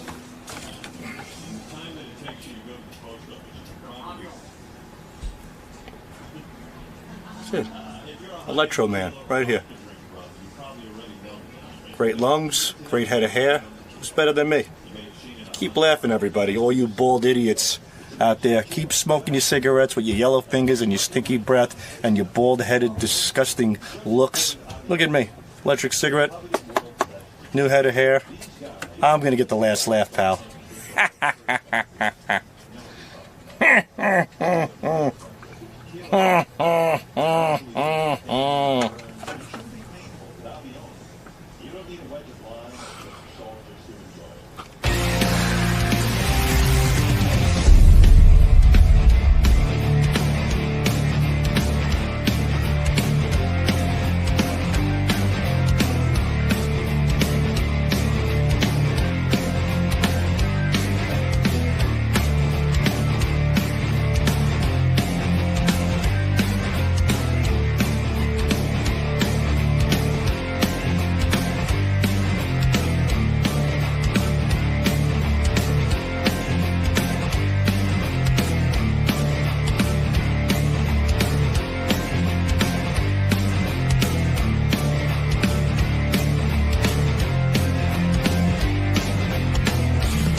We're the Dixie Chicks. And Marty's riding Sibian. Now we heard that you're big fans of the show. Who's the big fan? No, I don't know. She's the only one who knows me, Sibian. Now this is your first time on the show, right? Yeah. How do you feel? You nervous, excited? I'm excited, but I want him to like us because I know, he's made fun of us in the past. So, and I've always been a fan of his, so try and win him over. Now, what do you think Howard's going to want to talk to you girls about? Anybody's guess. You never know. You can't. Especially your first time. Well, welcome, Dixie Chicks, to the show. Hi. How are you? Good. Great. Good to see you guys. You too. And by the way, everybody looking really good. Like, totally whipped into shape. Yeah. Downright glamorous. Yeah, when they were on 60 Minutes, they said they'd all been away having babies. Well, you look good, girl. Yeah. Thank you. It took a while, but thanks. Yeah. By the way, you guys have the largest entourage of any guest I'm we've so ever had. embarrassed about half of them at the hotel. We counted at least 37 people. It's pretty impressive. Really? Congratulations. That's a record. I should mention that the Dixie Chicks have sold over 30 million albums, which is no small accomplishment. That's pretty cool. Wow. Yeah. Yeah, that's really good. When you sell 30 million albums and you guys do a lot of touring and stuff, you guys are each worth, I'm going to peg you at about what? Not as much as you think, but go ahead. Oh, you guys are multi-millionaires, right? Yeah, but not like we should be. Not like I would be if I was solo. Does everybody equally write the songs? I mean, do you have to split the publishing and everything? Yeah, we all write songs, but even before that, no matter who wrote the song, part of the publishing was shared if we recorded it. Right. How come that's so noisy in here? Is that all the equipment and everything? You want some water? Yes. Yeah, that's all right. It's very, very intense in here. A lot of mics open. A lot of mics open. I don't even know where they are. I can't even begin to tell you. But I'm glad you're here. So when you write the songs and you guys got together, and you must have gotten together real young because you guys are young. This happened to you fast. I mean, you didn't have to spend a lot of time on the road for years trying to. No. I was 16 when the band started. Marty was 19. And that was 89. We started in 89. I was in high school. And did your parents start to think that you guys were losers because you're going into the music business? Was it just you just They looked? were just glad we had a job on the summer. And was the arrangement made then that we'd always split everything equally? Well, I wasn't in the band then. I joined in '95. Oh. Yeah, I was going to say, well, Natalie wasn't there. No, I would have been like Right. 11. But, Anybody feel that they're doing more than the other two? Sure. Yeah. I think the oldest should get paid the most. Wait, so if one of you wrote a song, as long as you all recorded it, you shared the publishing? Right. We don't Wow. share the writing. To me, Portion that's of what it. keeps a band together, because it's the whole band that... And they had that rule before I joined the band. Roger Daltrey probably wishes Pete Townsend had that role. Yeah, Pete didn't go for that. Yeah, absolutely. It's an equal split. But there's some bands who share the writing and the publishing, and just one person wrote Really? it. Now Wow. that I could see would break up a band. I was talking to Adam Duritz of the Counting Crows. He writes all the songs. You know, he goes through all the angst of writing these things and coming up with them. And he splits it equally with his band, and there's like 5 guys in it. Yeah. So even the publishing. I think that would create tension. He splits the writing, too? Everything. Wow. I said, you're an asshole. I was being quite frank with him. He needs his own manager separate from the band. I Yeah, guess. because Clarence Clemens ain't got the publishing to Born in the USA. Do you guys don't have separate managers, do you? No. Yeah. When it comes down to that, you know it's almost over. So now that you're married and you all have families and stuff, touring is a pain in the ass, right? I mean, it's almost like you just want to sit home. It's Or really... do you pack up everything and take the whole house, kit, caboodle, everything on the road? All 7 kids will go. This is the first tour we've done with all 7 kids. There was just 2 kids on the last. I would hate to be a female, like either rock star, country star, any of that. Why? Because for a guy, it's great. You go out on the road and you get laid. And you're That's hanging what's out with the best. boys. And all and even if you're married, you go out and get laid. I mean, that's just the way it goes down. And I mean, you guys are like all into committed relationships. There's no Well, reason that for you doesn't to... mean we don't get laid. Yeah, but Being I mean... parents means we don't get laid. You can get laid going home. But we watch the nannies get laid, and that's fun. We Is don't that what really happens? watch, but we wait for some kind of thing to happen on the road that's really juicy. Did you hire a hot nanny? There are some hot nannies amongst us, and we always Why talk about would a- who's going to be the first to get some. Howard, there's a would a blonde woman- in the dressing room that's insane. Why would a woman in her right mind hire a hot nanny? I mean, your husband's going to have temptation. Why would Look you do what that? happened with that Jude Law situation. Yeah, exactly. And Jude Law is with like the hottest chick on the Sienna planet. Miller, I mean, to me, I'm like, wow, I'd never cheat on her, but I probably would. I mean, he did it. Why would you hire the hot nanny? I think if they're going to screw around on you, they're going to screw around on you. Doesn't matter if it's a nanny or whoever. If they're not, they're not. You're putting them alone in the house constantly. She's walking around in bathing suits. I just don't understand. Women don't get Walking it. around in bathing suits. Well, they do, right? You Well, have a they're pool. playing with the kids by the pool and that sort of thing. Where do you live? I live in Texas. All right, so it's hot there, right? You got a pool. Oh, yeah. And the nanny doesn't slip into a little swimsuit every once in a while? I haven't had this nanny since the season has been applicable. I just think that's flirting with disaster. I honestly do. But, you know, the other thing you have to wonder about is who do they marry? Because they're very successul. They are making a lot of money. Yeah. Don't you have to worry about what the guy's after? Yeah, who wants to be Mr. Dixie Chick? Me? Although I'd marry all 3 of you. I'd marry any one of you.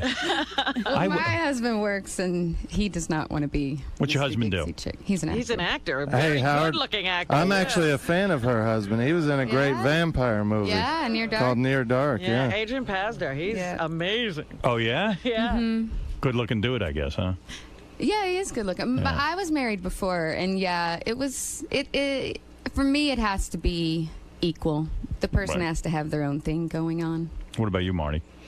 What's your husband do? I married somebody who didn't know who we were because he's from Ireland, so that was perfect. Yoko tried saying that, too. But these guys all make about a 19th of your salary. I mean, you guys are They wearing have the to be pants. very secure, yeah. What's your husband do? He's a musician. Oh, you vey. Oy vey is right. Is he unsuccessful? He's not a drummer, is he? No, he's a singer-songwriter. He's very successful. in his own Oh, he right. is? Yeah. Country dude?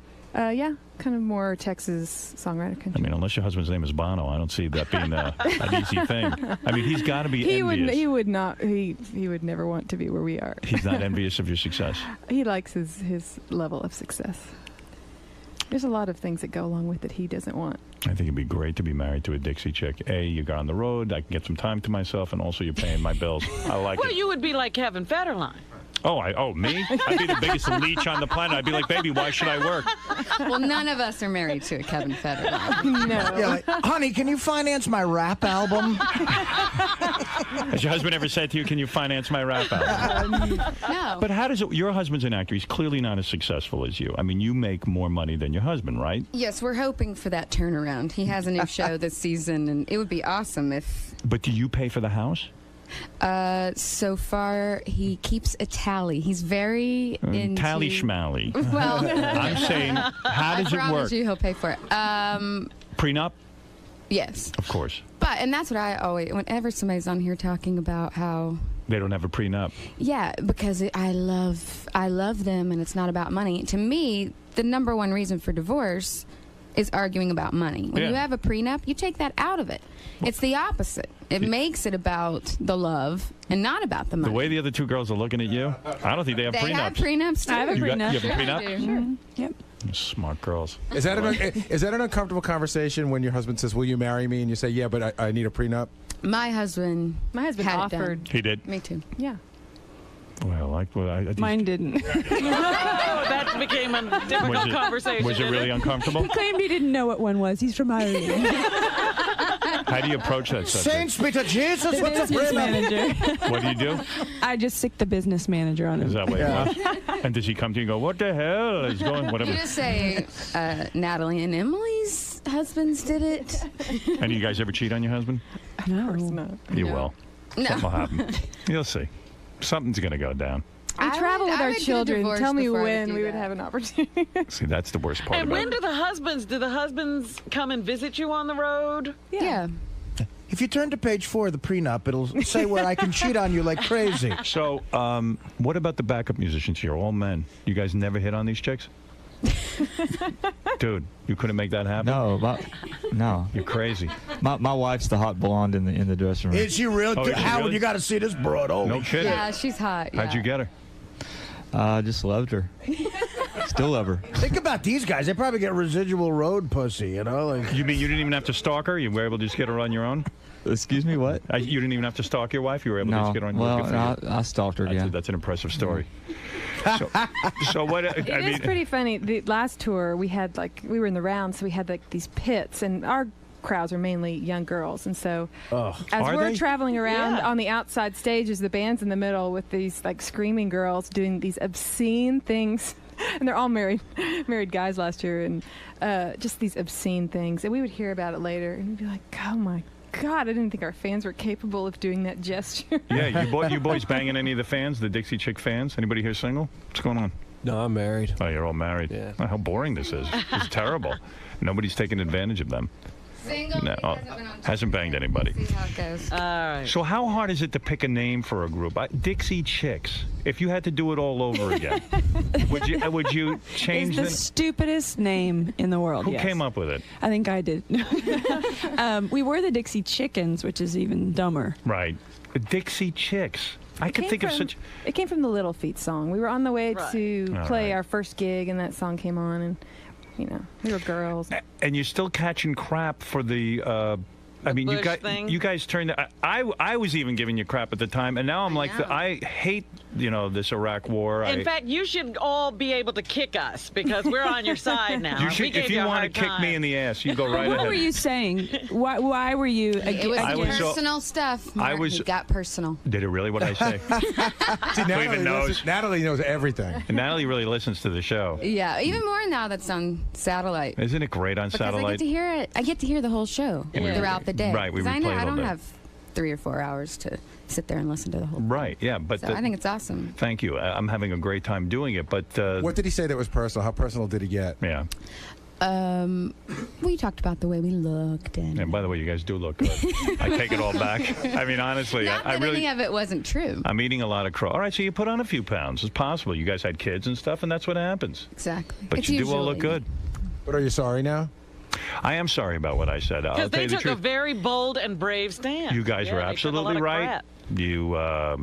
Iraq is the wrong place for us to be. The president has completely blown it with this war. Afghanistan was something we had to do. We're going after Osama bin Laden. What does Iraq have to do with anything with terrorism? Had nothing. And in fact, we need Saddam Hussein back in there to run that country. It's completely insane.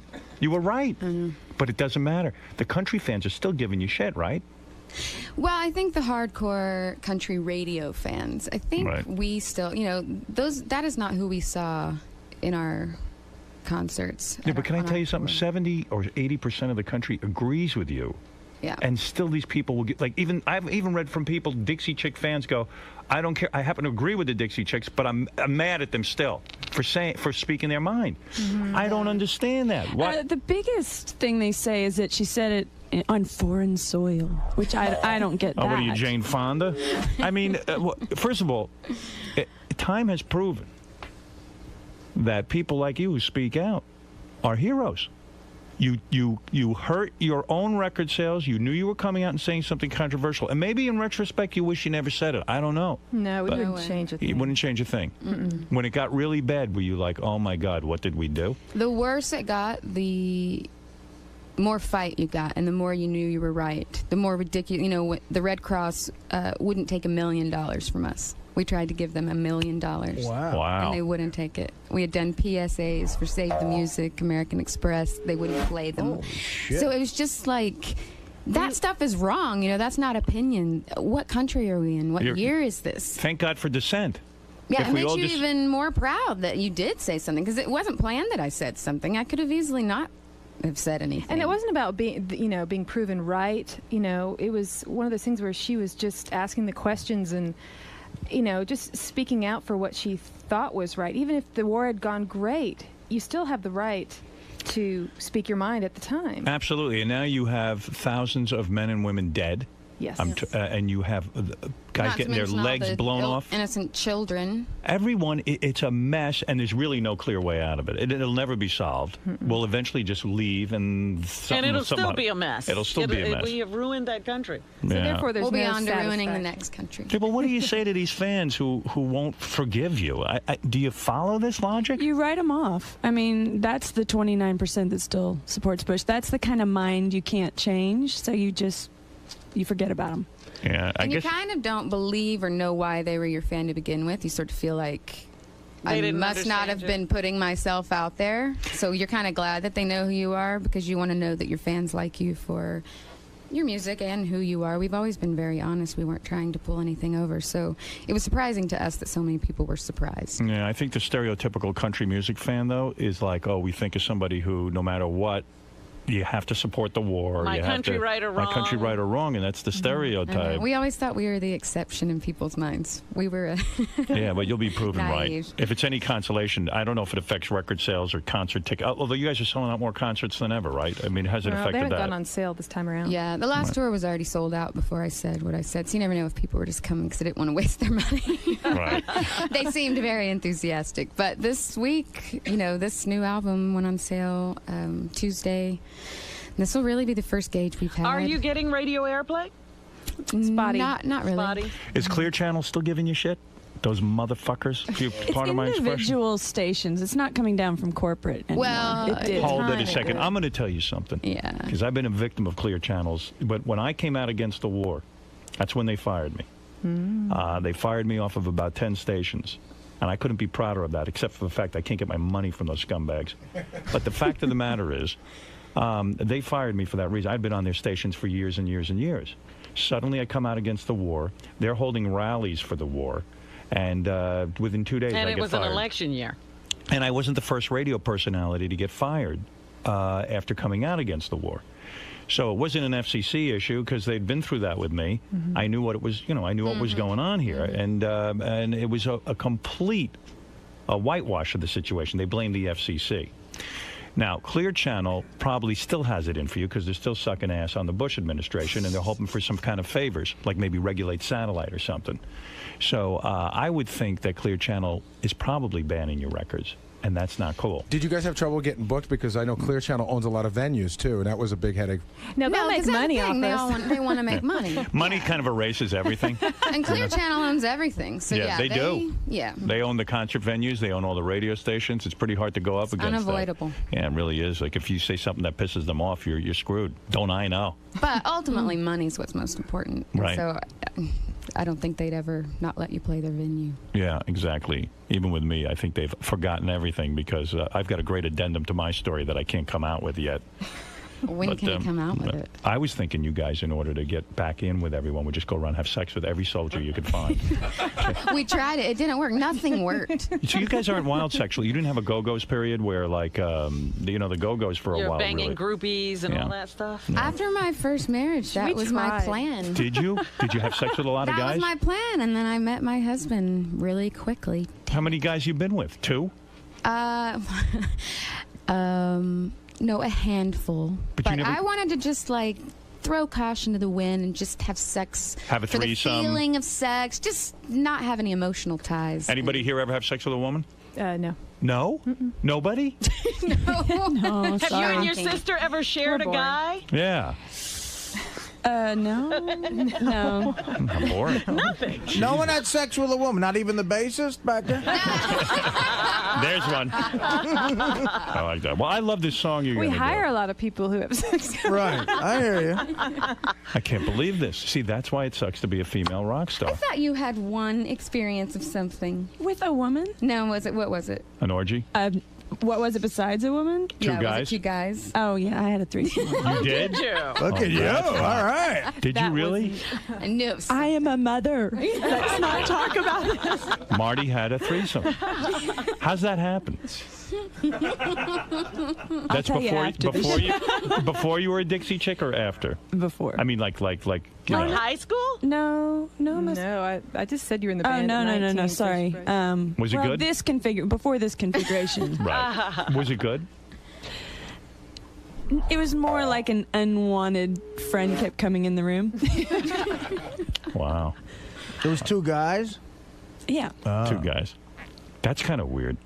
The 2 guys were able to get aroused in front of each other, which is gay. It's just a little bit gay, but a compliment to you. Ignore each other though. I can. But I mean, what did they do? Did they take turns, or were they at you at the same time? Yeah, what'd they do to you? Thank you very much, Natalie. See, Natalie knows the stories this show needs. And Natalie And understands I like the to show. take the focus off of me. Yeah, she knows how to deflect. That's a Stern Show skill. First of all, you're a very sexy woman, and you know that. Thank you. I like that. Which makes the story even sexier. I mean, the dress and the heels and the whole thing's killing me. I mean, that's sexy. So how did you get these 2 guys? Yeah. All right, so you're with the guy and the unwanted friend, and then what happens? You guys were drinking, I take it. It always starts with drinking. No, we were doing worse. Oh, really? Yeah, Little and Coke? that's my excuse. A little Coke or pot? It wasn't heroin. Where's my publicist? What am I supposed to She just shot herself. Well, that is amazing. What happened? She's laughing for She hit us over the head with the mic. Well, let me tell you something. You girls are wild. Crystal meth. Oh, woo, we're blow or Was it- marijuana. Yeah, what was it? Was it blow? It sounds like crystal meth. Crystal meth. Yeah. You Dixie chicks are wilder than I thought. I know. I could have a good time with you guys. I know. That's why I always used to listen to your show. I know. And just think, if he just knew who we were. I know. Like us. The whole country image is just not fitting. I think you guys ought to know. go heavy metal or something. The way you party. You friends with any celebrities, or you live one of those sort of... Where do you guys live? Yeah. I'm actually neighbors with Sandra Bernhardt. Oh, are you? In Manhattan? Yeah. No But- kidding. And I live in L.A. and we have lots of houses. Are you friends with Sandra? Yeah, I Yeah. love her. And you have celebrity friends? Who's your friend, Tom Cruise? See, I'm surprised that Sandra never tried to get a hold of her, because that seems right up Sandra's alley. Oh, yes. Natalie and Sandra? Never happened? She never hit on you? No, she probably wouldn't turn me down, but we've Right. never Didn't try. gone there. She didn't try to get a Kabbalah? No, Nah. she's not. No, she's not like that. I do want to thank you for speaking out against the Thanks. war. I feel you really deserve a lot of praise for taking that stand. Most people would not do that. They protect, you know, And their not image. folding. Hey, a lot of people would have folded under all that pressure. You make me emotional. You really do. thanks. Yeah, you really do. It's something else. I saw Brent was on the phone from Bubba's show. He wanted to thank them as well, and I don't know what happened to him. He left.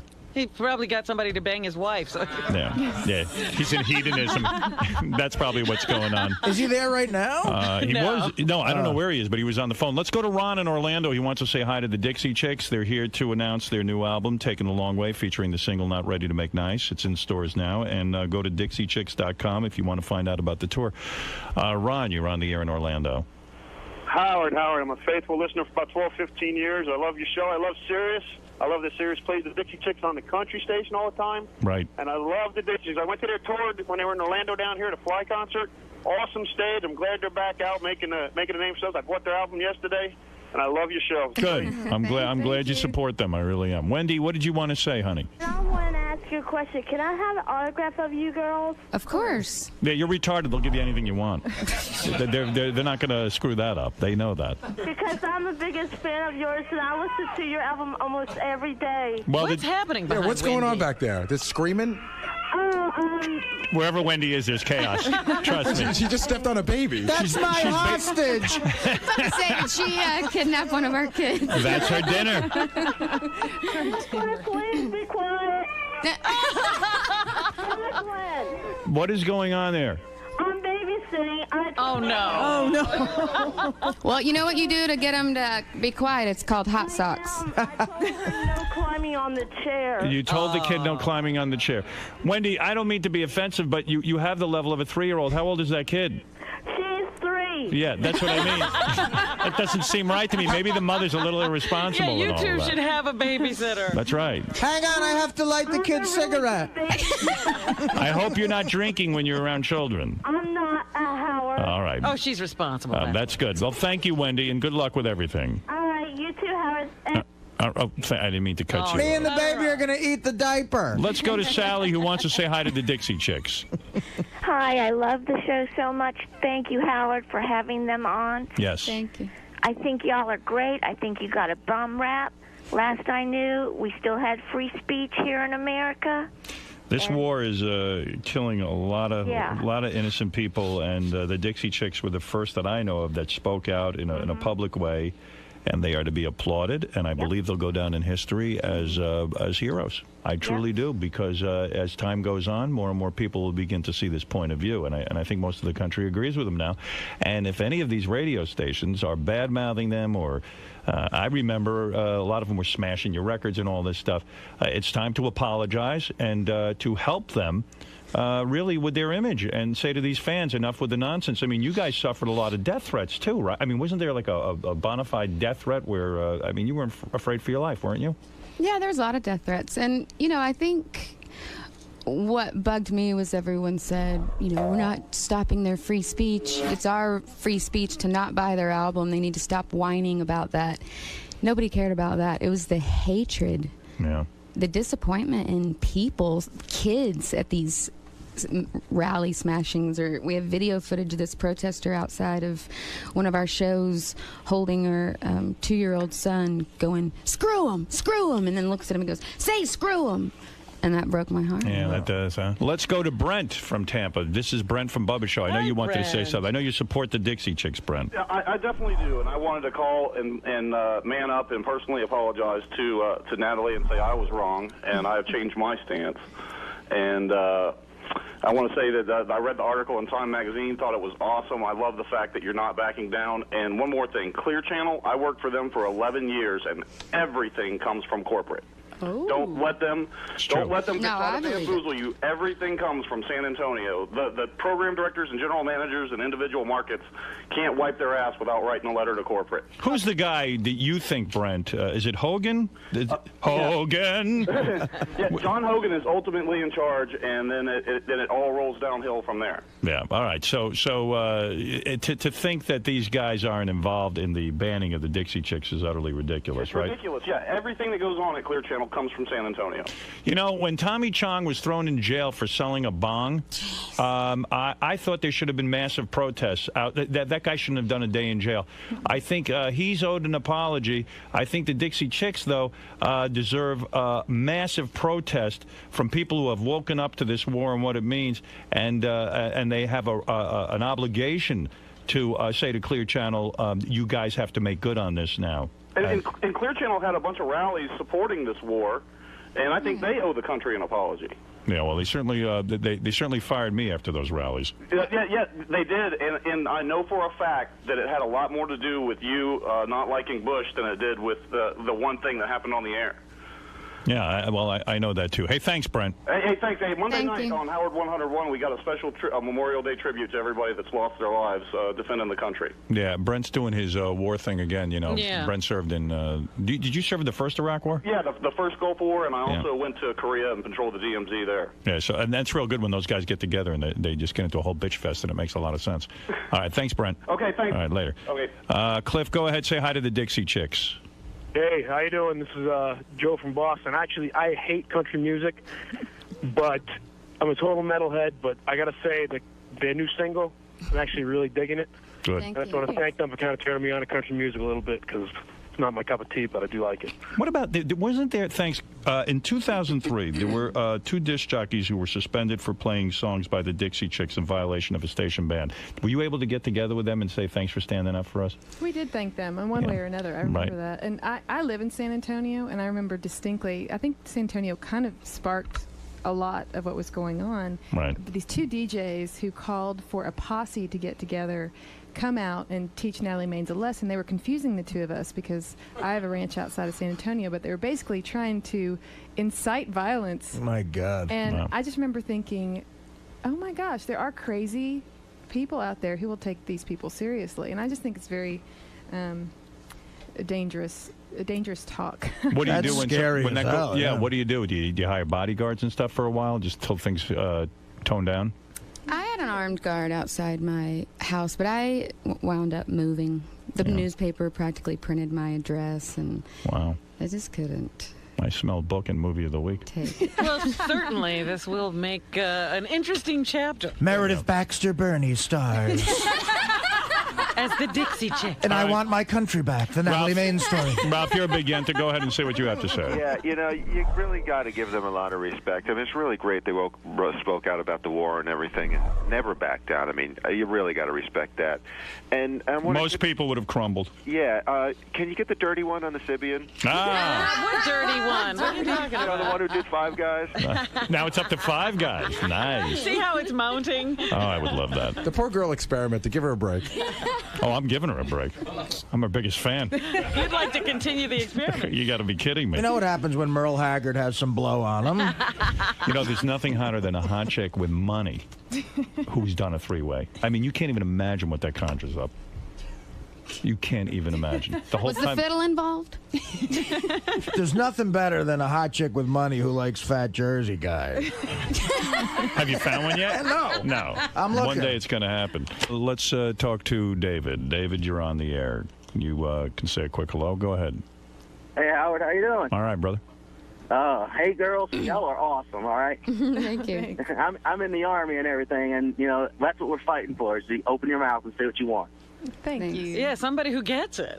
Yeah, that's A good. lot of letters from, and interaction with military people. Yeah, people will come around. Well, it's just that, most of the voices we heard in the media were, yeah, shut up. Mm-hmm. Well, and Republicans like to get to claim them, and it's not true. And the Democrats or the liberals let them do it. They let country music seem more patriotic than other music, and nobody speaks up and says, wait a second. To me, what I said was patriotic. Oh, absolutely. Because I didn't want people to die.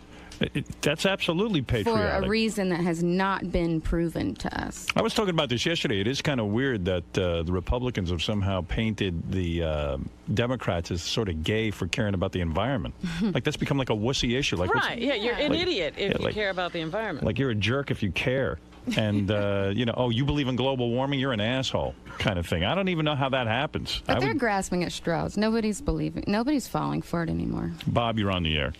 Hey, good morning, everybody. I just wanted to ask you three ladies what kind of panties you were wearing right now. Now we're getting somewhere. Let's get off those political crap. Okay. All right, let's get serious about it. Who wants to go first? I don't wear panties. Right now, you're not wearing panties. Nope. And you're wearing a dress. Yep. I don't wear panties. Oh my God! Is that a political Is that a thing? Dixie chick thing? Or is that just I won't you, wear Natalie? panties until the war is over. Right on. It's like Nelly with the Band-Aid. When you're on the road and obviously there's less sexual activity, will you use a vibrator? Do they travel? I mean, do you pack a vibrator? Yeah. Good question. That's a good question. We'll go around the room. We'll start with Natalie. We'll go around the room. We'll start with the drummer. Do you pack a vibrator when you go on the road? Well, it depends on if it's just on the bus. You know, it's with all the security, with all the phony security at the Yes or no airports. answer, do you? Not flying. You don't. Not But you flying. own one. Sure. And you don't wear underwear because it makes you feel sexier. No, I don't. It started with, you know, the full-on underwear and then the thong that you Right. think, oh, I'm going to hate a thong that's going to feel like my underwear's at my crack all day. Right. Then you forget that it's there. And then, like, you know, on certain dresses or skirts, you still have those Panty lines. on the Yes, side. yes. And then, why not? She's a two-bit liberal floozy. Well, wait a second. You're telling me, though, you know you're in a little dress today. You know there's a hint that we could see some vagina. No. That's got to turn. What do you mean, no? She's a pro. Look at me. What do you mean? Okay, your She legs are knows crossed she out. doesn't have on underwear. We've all seen Paris Hilton get out of a car and you see vagina because she doesn't wear I underwear am either. not Paris Hilton. I understood. But Natalie, I've even seen Kathy Lee Gifford by accident. It just sort of happens. One day they're going to catch you. Yeah. Well, you can only hope. Well, you wouldn't turn away. Would you so ever post? I'm not, Would you ever post for Playboy? no. You wouldn't. No. No. How about swank? Yeah, let's get serious. Black tail. All right, Emily. What, underwear? Mm-hmm.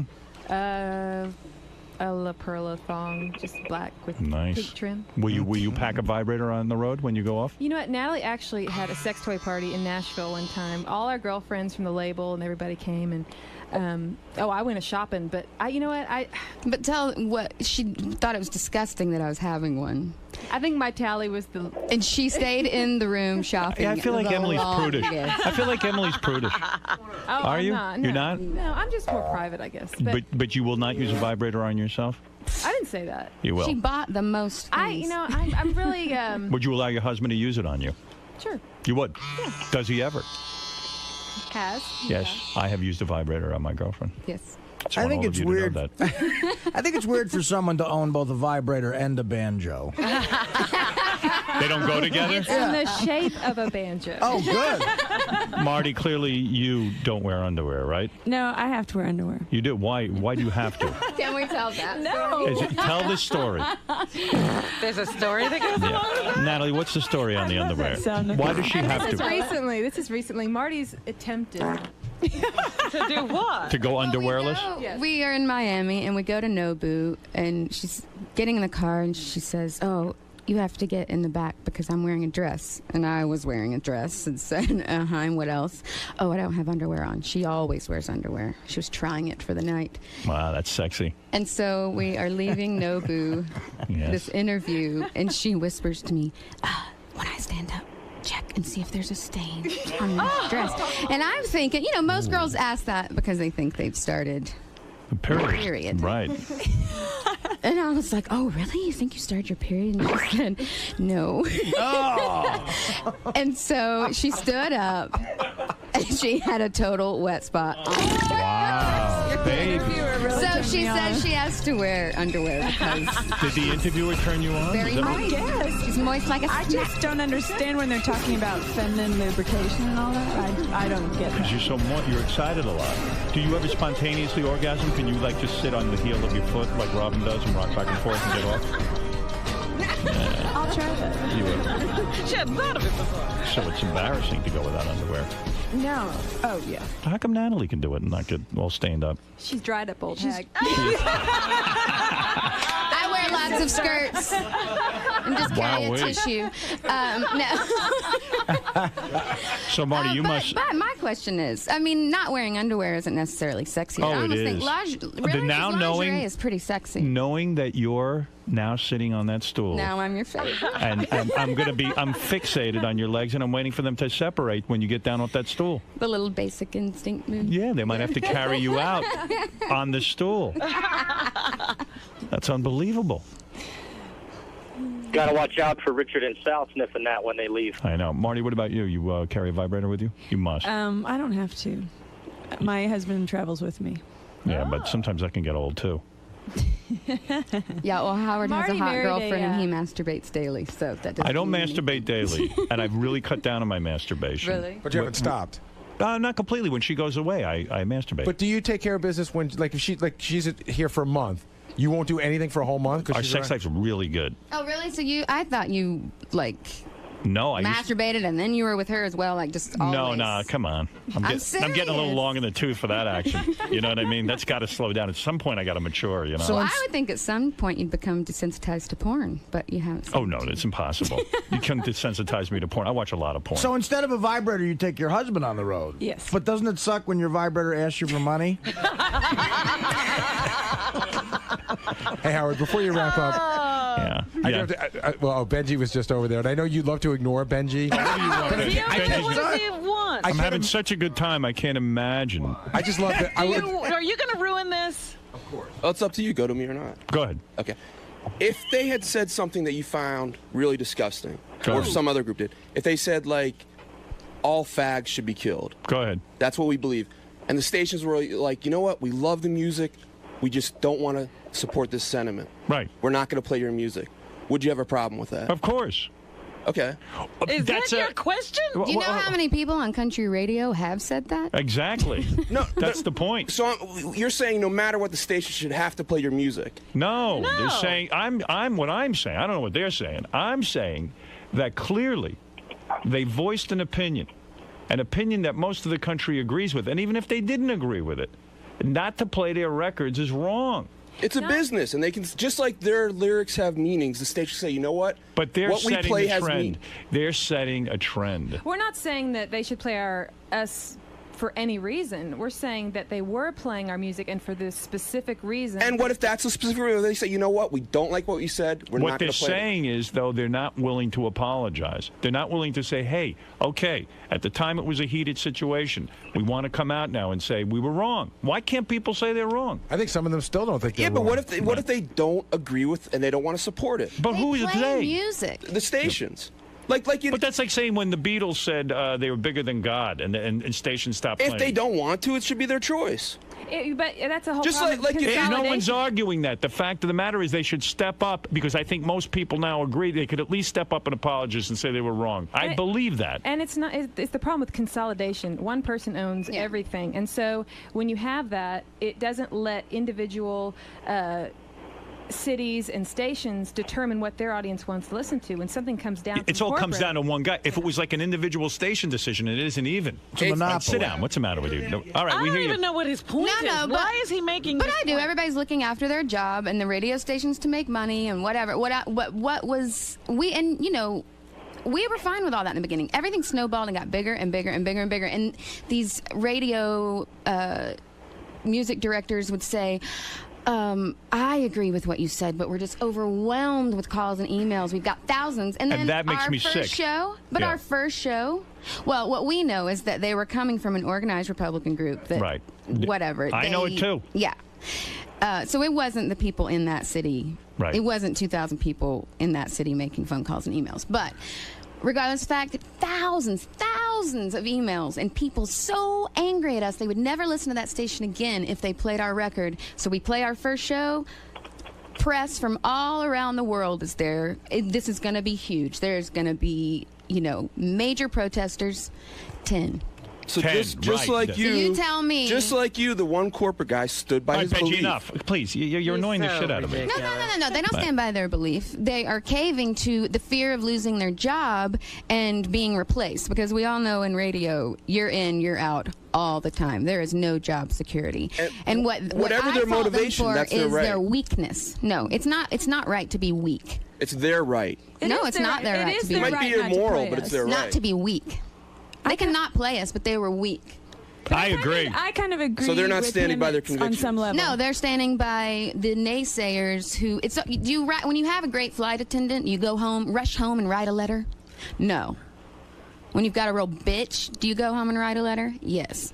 So the supporters are not calling and writing, and that's why to us the protest or the. I want this album to sell just to say you can't, or you can't dictate. control our And music if the and album what we sells do. big, you'll see they'll all add it. Marty, go ahead. You were saying you agree with Benji. I just kind of agree that it's business and it's their right to play us or not play us. Right. Corporate bands are wrong. I think smashing art, like with bulldozers and tractors, I think that's despicable. I think death threats are despicable. It's the crossing of the line I have a problem with. Not healthy. How do you feel about war protesters burning the flag? No, I'm against that. Okay. I'm for it. Partly because it's... I don't care. Is that any different than think smashing records? I think if you think a war is wrong, you have to do what you have know to what? do. The flag is everybody's. The flag is not George Bush's or the people who support the war. No, because people hang patriotism on a flag. Yeah. I don't. I personally don't. I think that if that real, I don't I'd think be more upset about burning the president than the flag. that's exactly right. I You'd be think that upset burning the about flag, Just kidding. people make too much. I personally would never burn a flag. I got too much respect for this country, too much love for it. But I'm not going to sit there and shoot some asshole who's got to burn a flag. I don't care. But Benji then agrees with the Clear Channel people for firing us and us being forced off I don't regular agree with radio it. then I don't what agree he's with it, carrying on but about. I think it's all I know right. that Clear Channel had a right to fire me. I'm just letting you know why they fired me. It wasn't because of the FCC. Or anything you said. It had to do with my support of my lack of support for the war, right? And for coming out against it. Jeff the Drunk, you're on the air. Go ahead. I know that. What do you mean? Oh no. I know that Natalie's a big fan, so she needs to hear from Jeff the Drunk. Go ahead. Yes, Jeff, quickly. I want to talk to Blue Iris. Blue Iris. yeah. Which one of you girls give the best head? That's a disgusting question, but what is the answer? Some women do not. Well, we're married. We don't give head anymore. When you're in a bit, you don't give head. You don't have to. You're too rich to give head. We're married. You don't give head when you're married. Is that true, though? Really? No, we've never given head to the same guy, so we don't know who's best. But we do know who's more experienced. And all of Marty's stories, as you can imagine. Marty had a threesome. We joke, all Marty's stories used to start with. So anyway, I was giving this guy a blowjob. Or a hand job. It was always... Is it disgusting? Do you find it disgusting to give a guy a blowjob? No. Is it erotic? Does it turn you on?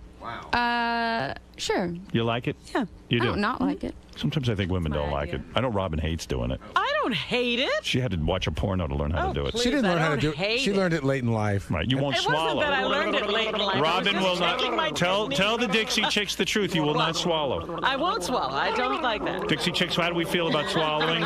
It makes me gag. I don't like to. Marty does not do it. Let's go to Natalie. Natalie. I've done it, but now... Really? You know, it's not like a...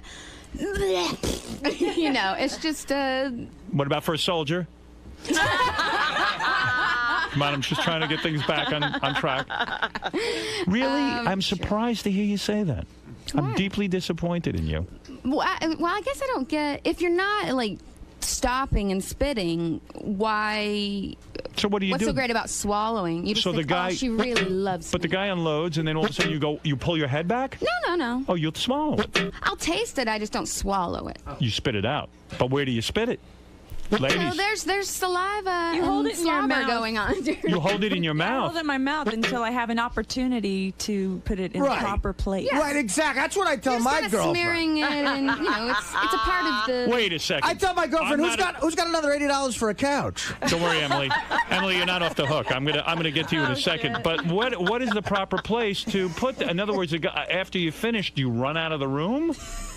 That's where the term sink spitter comes from. No, but how do you get to a? I mean, I'm in bed most times. We don't have to cuddle and snuggle after. So you get up demurely and you spew out this stuff into a sink or into a tissue. Mm-hmm.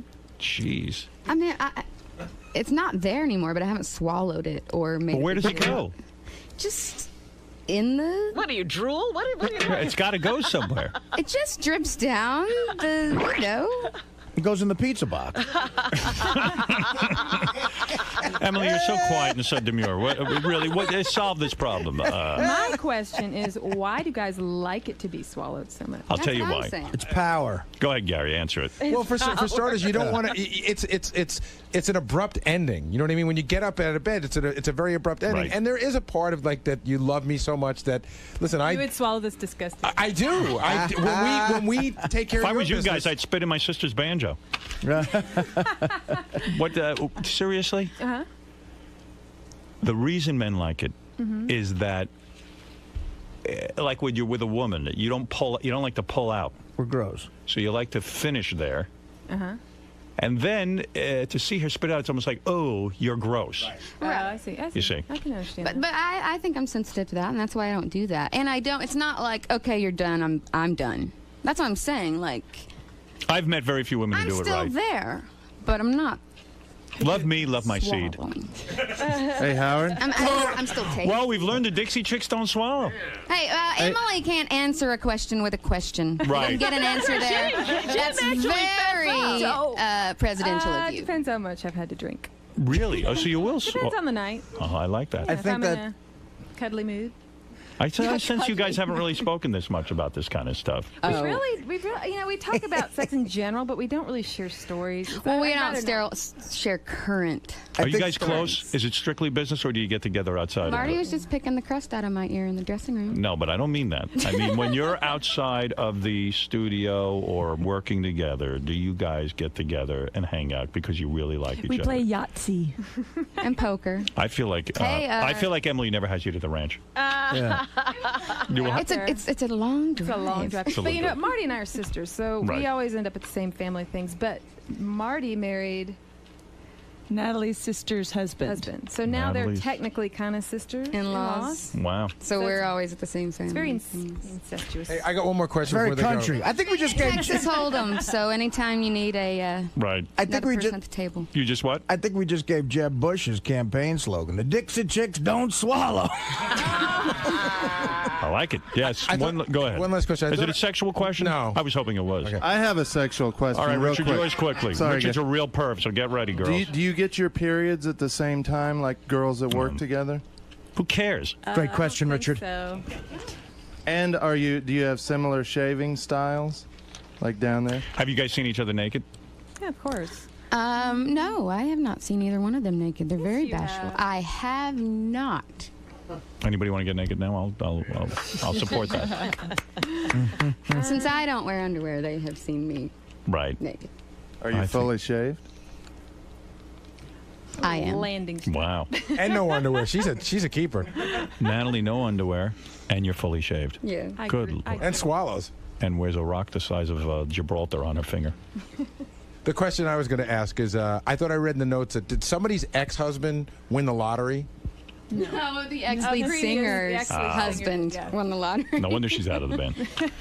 Well, listen. I think all your husbands won the lottery. There's a lot of lottery winners here. Well, I'd love for you guys to come clean and tell me how the money situation works out with the husbands. Like, in other words, like, you've got to pay all the bills and everything, and they've got to feel a little freaked out. So by basically, the husband lives in your house. that. Right. Is any husband on some sort of an allowance? Yeah. Meaning, is there any husband who doesn't generate enough No. money? What do you mean, no?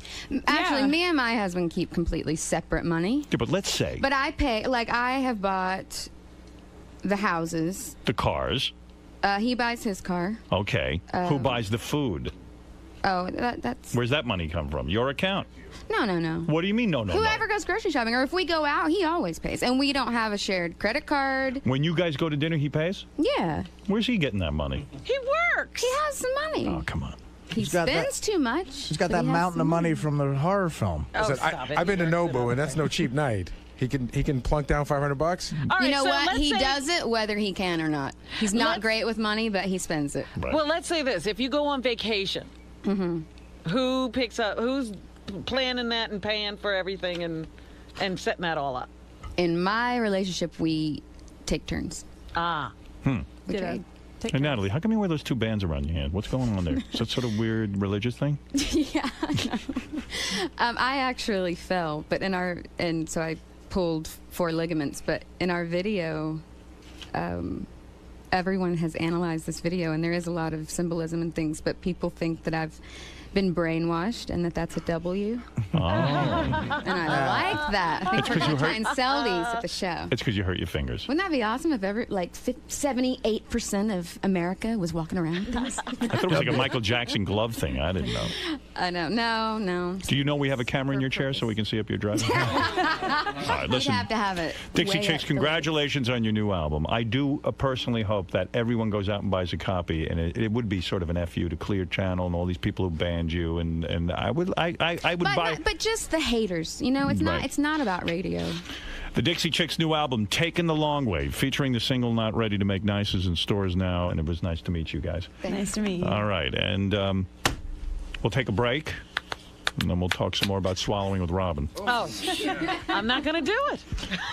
All you want. Are you guys fighting with Toby Keith still? No.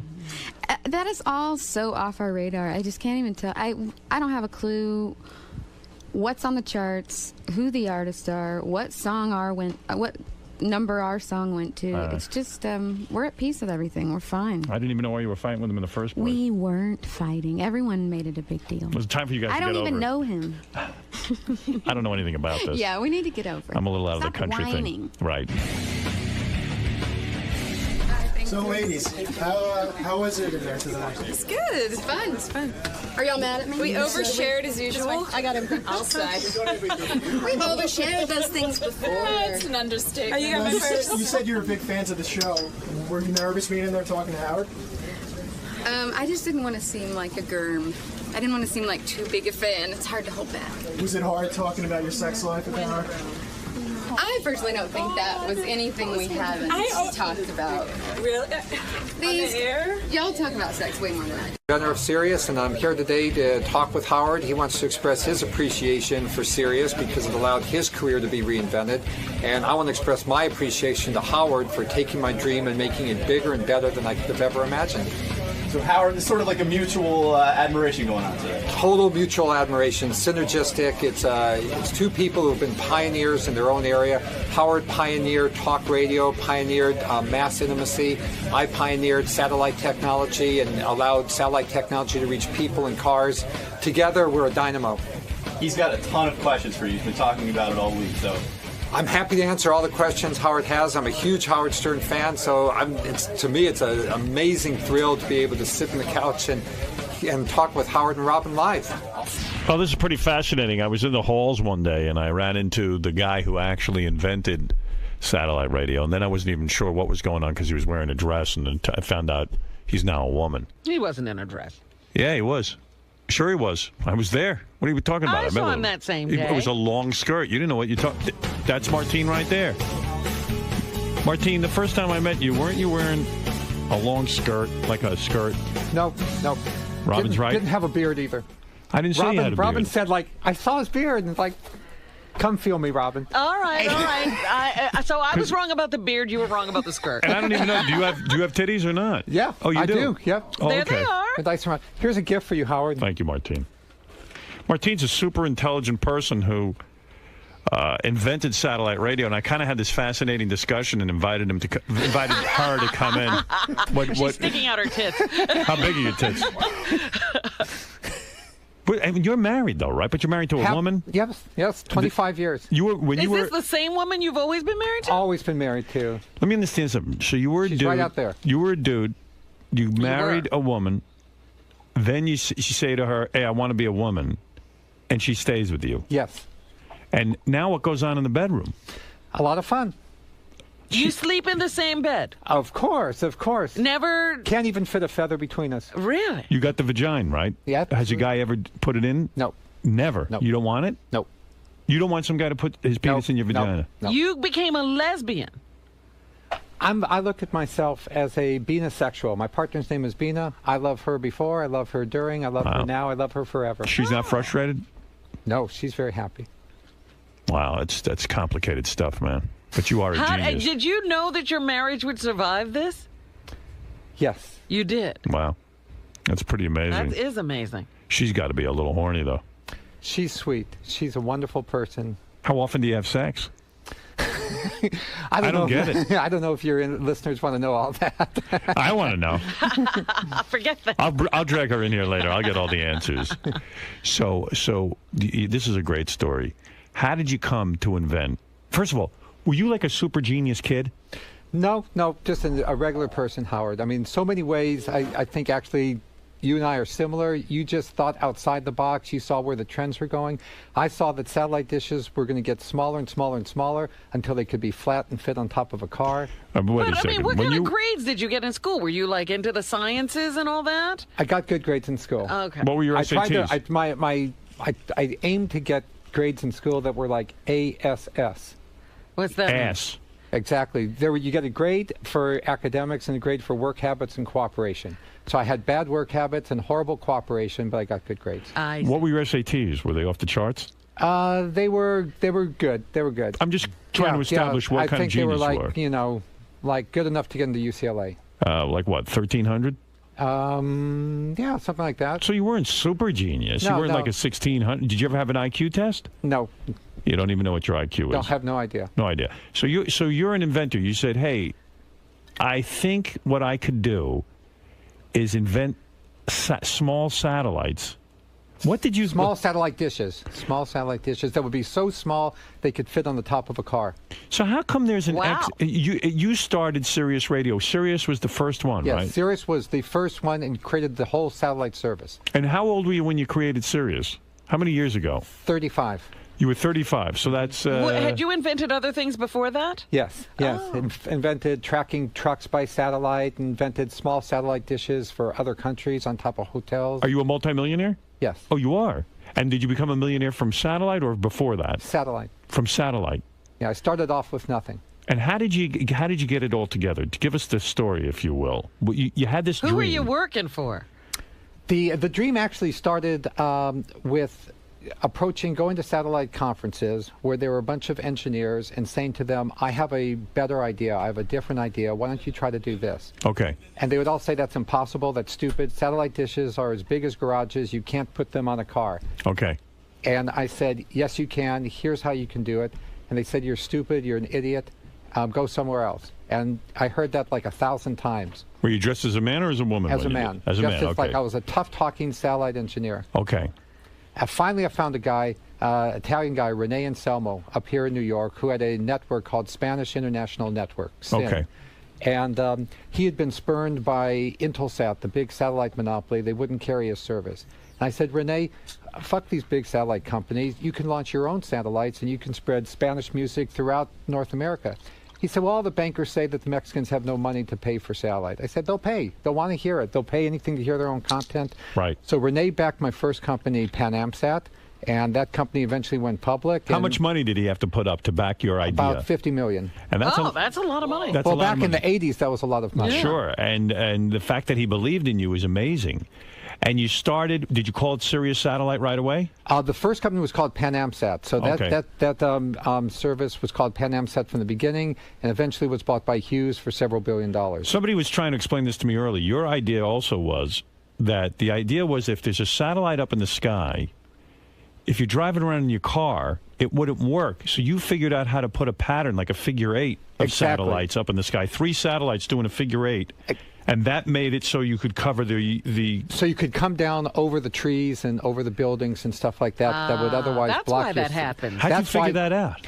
It's just constantly thinking about satellites and loving. I love satellites. I love space. Do you dream about this stuff? Or does it come to you at night? I dream about space. My favorite, documentary was Cosmos by Carl Sagan. He was one of my heroes, and I just dream all the time about we on Earth are just a tiny speck of dust in the giant cosmos, and I love it. So they put up $50 million. What does he get? 50% of the company, and you get 50% of the company? He got more like 90%. I got 10%, but that was more than enough money for me to then fund Sirius. I see. And then what was the difference there? Sirius had the dishes that were so small that they could fit on top of cars. So then I went up and down the Wall Street trying to get people to invest in the Sirius business plan. I went to the FCC to try to persuade them to approve the Sirius business plan. Was NAB against it? NAB hated it. NAB sent every single lobbyist from lawyer. I mean, K Street was emptied because all those lawyers were in at the FCC. They were afraid of. They're still afraid of it. They're afraid of the merger. Are you for the merger? They said I was the Antichrist. Wow. They said that this was unconstitutional, that this was sacrilegious. Crazy. They said that the Congress has written localism into the Communications Act, and because satellites aren't local, this is un-American. So the NAB doesn't care about the consumer. They only care about keeping radio in a non-competitive way. They want the monopoly, not us. Absolutely. Right. It hasn't changed for 2 decades. Are you going to go to Congress about this merger?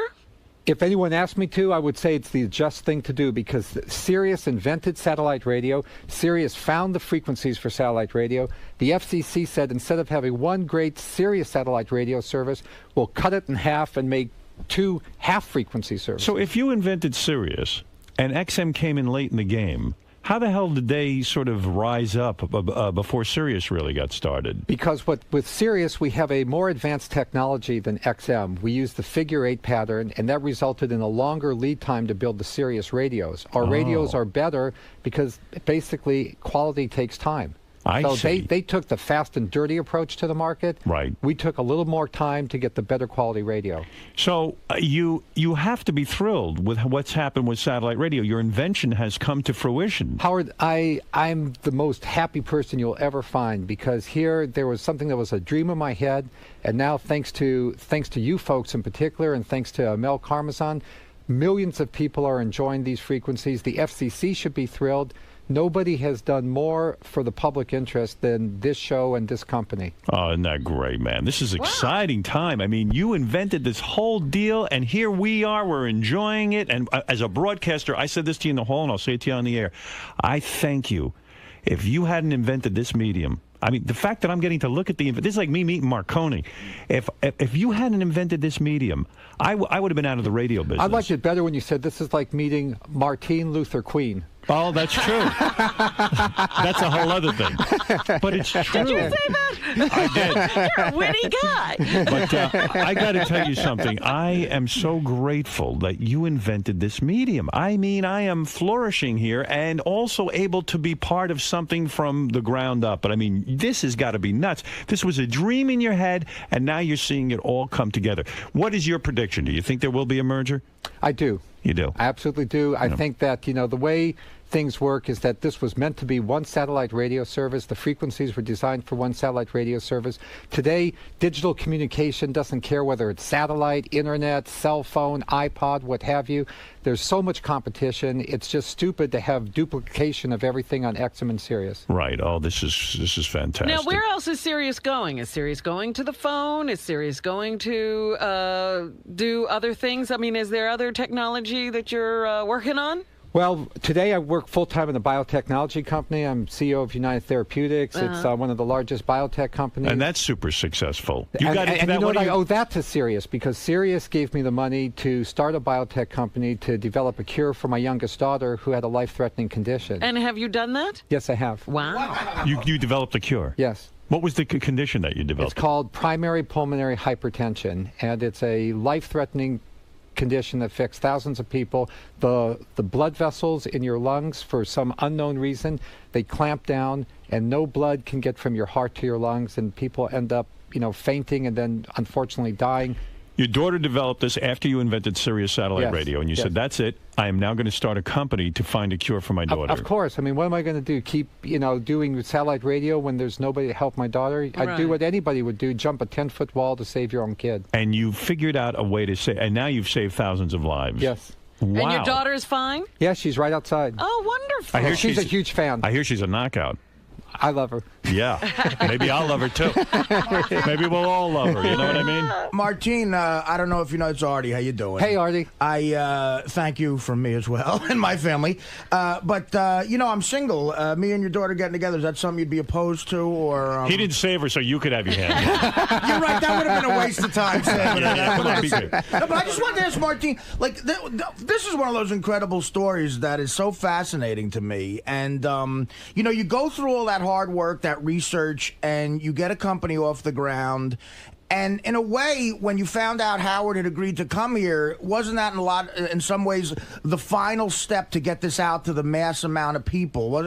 You must have been so excited when you found out about Howard coming, because he's the flashlight on this amazing invention you had, right? Well, absolutely. You know, to make something succeed, the technology was a necessary but not a sufficient condition. That's how us engineers would phrase it. You needed the technology, but you also needed the content. Right. And all the canned music in the world is great. We all like to listen to our favorite stations, but that was not enough of a magnet to bring millions of people to satellite radio.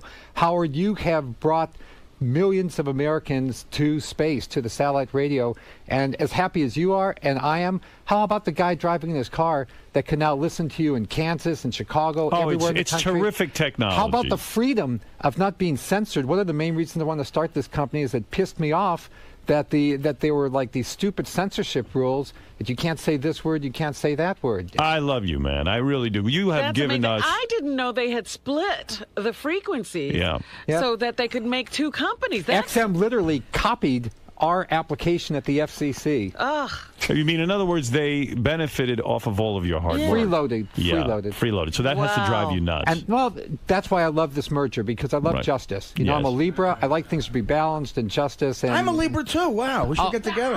You two are couldn't be more different. No, but in a way, I know. But in a way, it's like you invent, like someone invents like a great game like baseball, and the last thing you need is someone that plays it incredibly well to get it out to people. And it's a merging of a lot of great creative people. It's really a fascinating thing. It's an amazing story, is what it is. Now, are you still an owner in the company, Sirius? Yes. You are. You still am. You still have stock in it. Yep. Do you sit on the board? I don't. I'd be pleased to. I'd be honored to, but I don't. But you have a lot of shares. Yeah, several hundred. Several 100,000? Yes. Wow. Out of Sirius's shares, unfortunately, that's not a lot. Right. So that's worth 50 grand. Did you sell? But did you sell off your main interest? Yes. Fortunately, I did. And you did, because I needed that money to fund the biotech company. Wow. And the biotech company now is a huge company. Very well. Yeah, it's a publicly traded company, been profitable for 3 years, growing 40% a year. And now, one question for Siobhan, okay?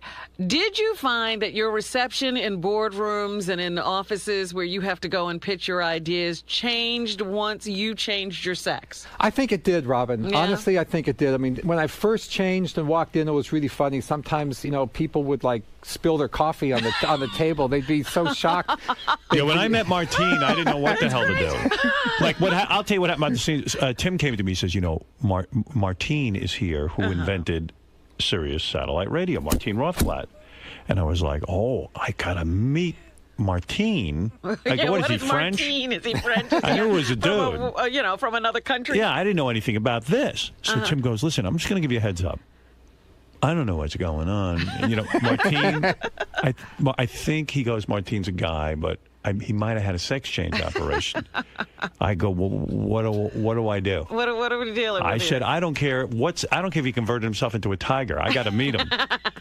And that's what the Wall Street people said. They said, finally, Martine, we don't care if you come to work in a monkey suit. If you make as much money for us as you did at Sirius and at Pan-Am, we're happy. Yeah, because you don't really try to look super femme. No, you don't.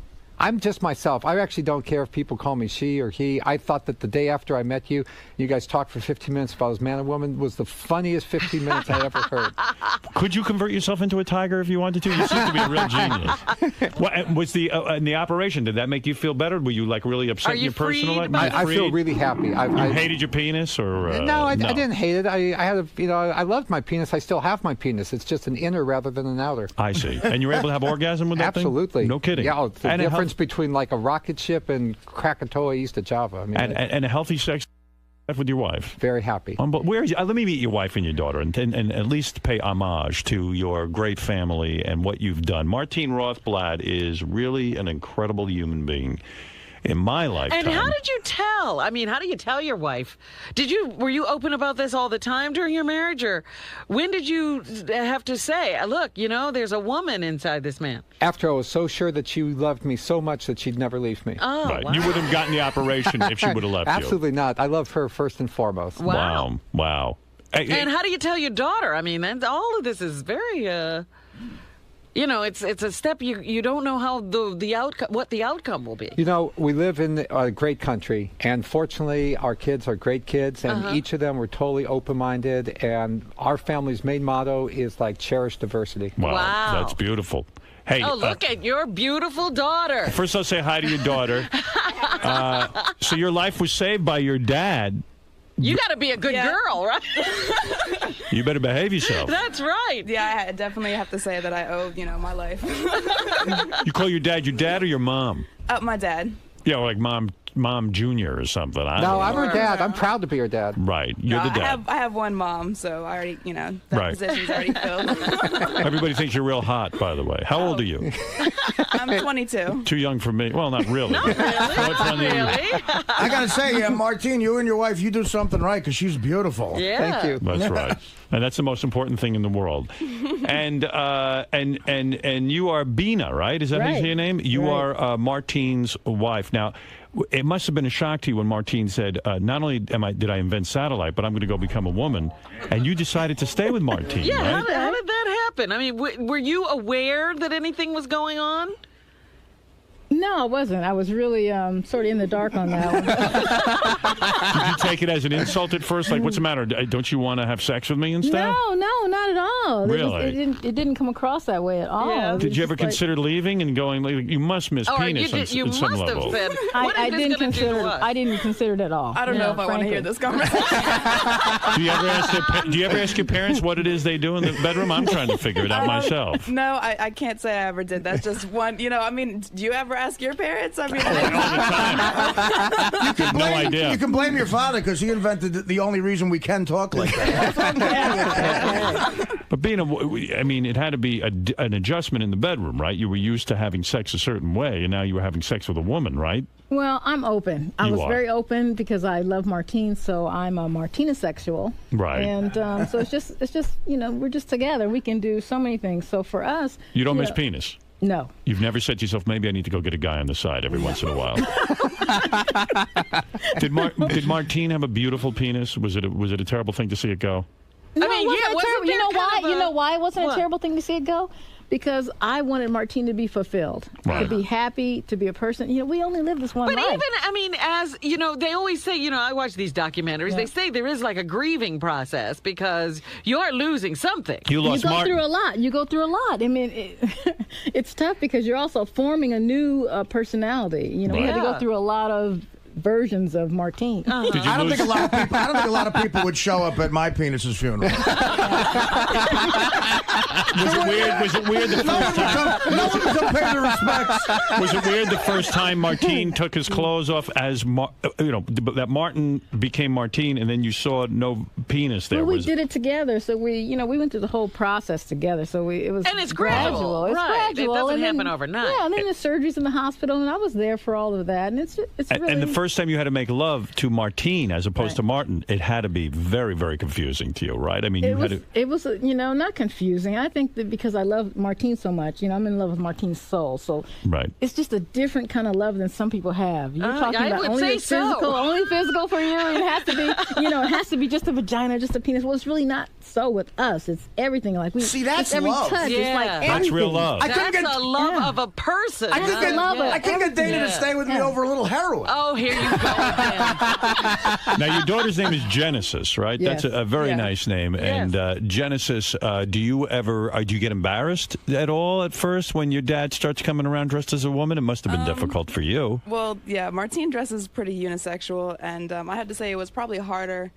when I was in school, when it first happened. I was going to say, how old were you? I was 10. Oh! That's a big adjustment. Yeah, I mean, being the youngest of four, I'm sure my older siblings probably didn't have as much trouble with it. It wasn't really a problem for me, but, friends at school would say stuff like, oh, your dad's a woman now. Are you going to be a man when you grow up and stuff like that? Right. Understanding. Yes. Where are those kids now? Where are those kids now? Because you ain't no man.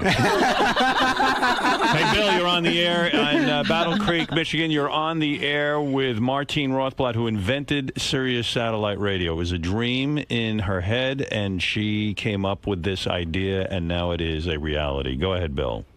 Well, thanks for taking my phone call, Howard.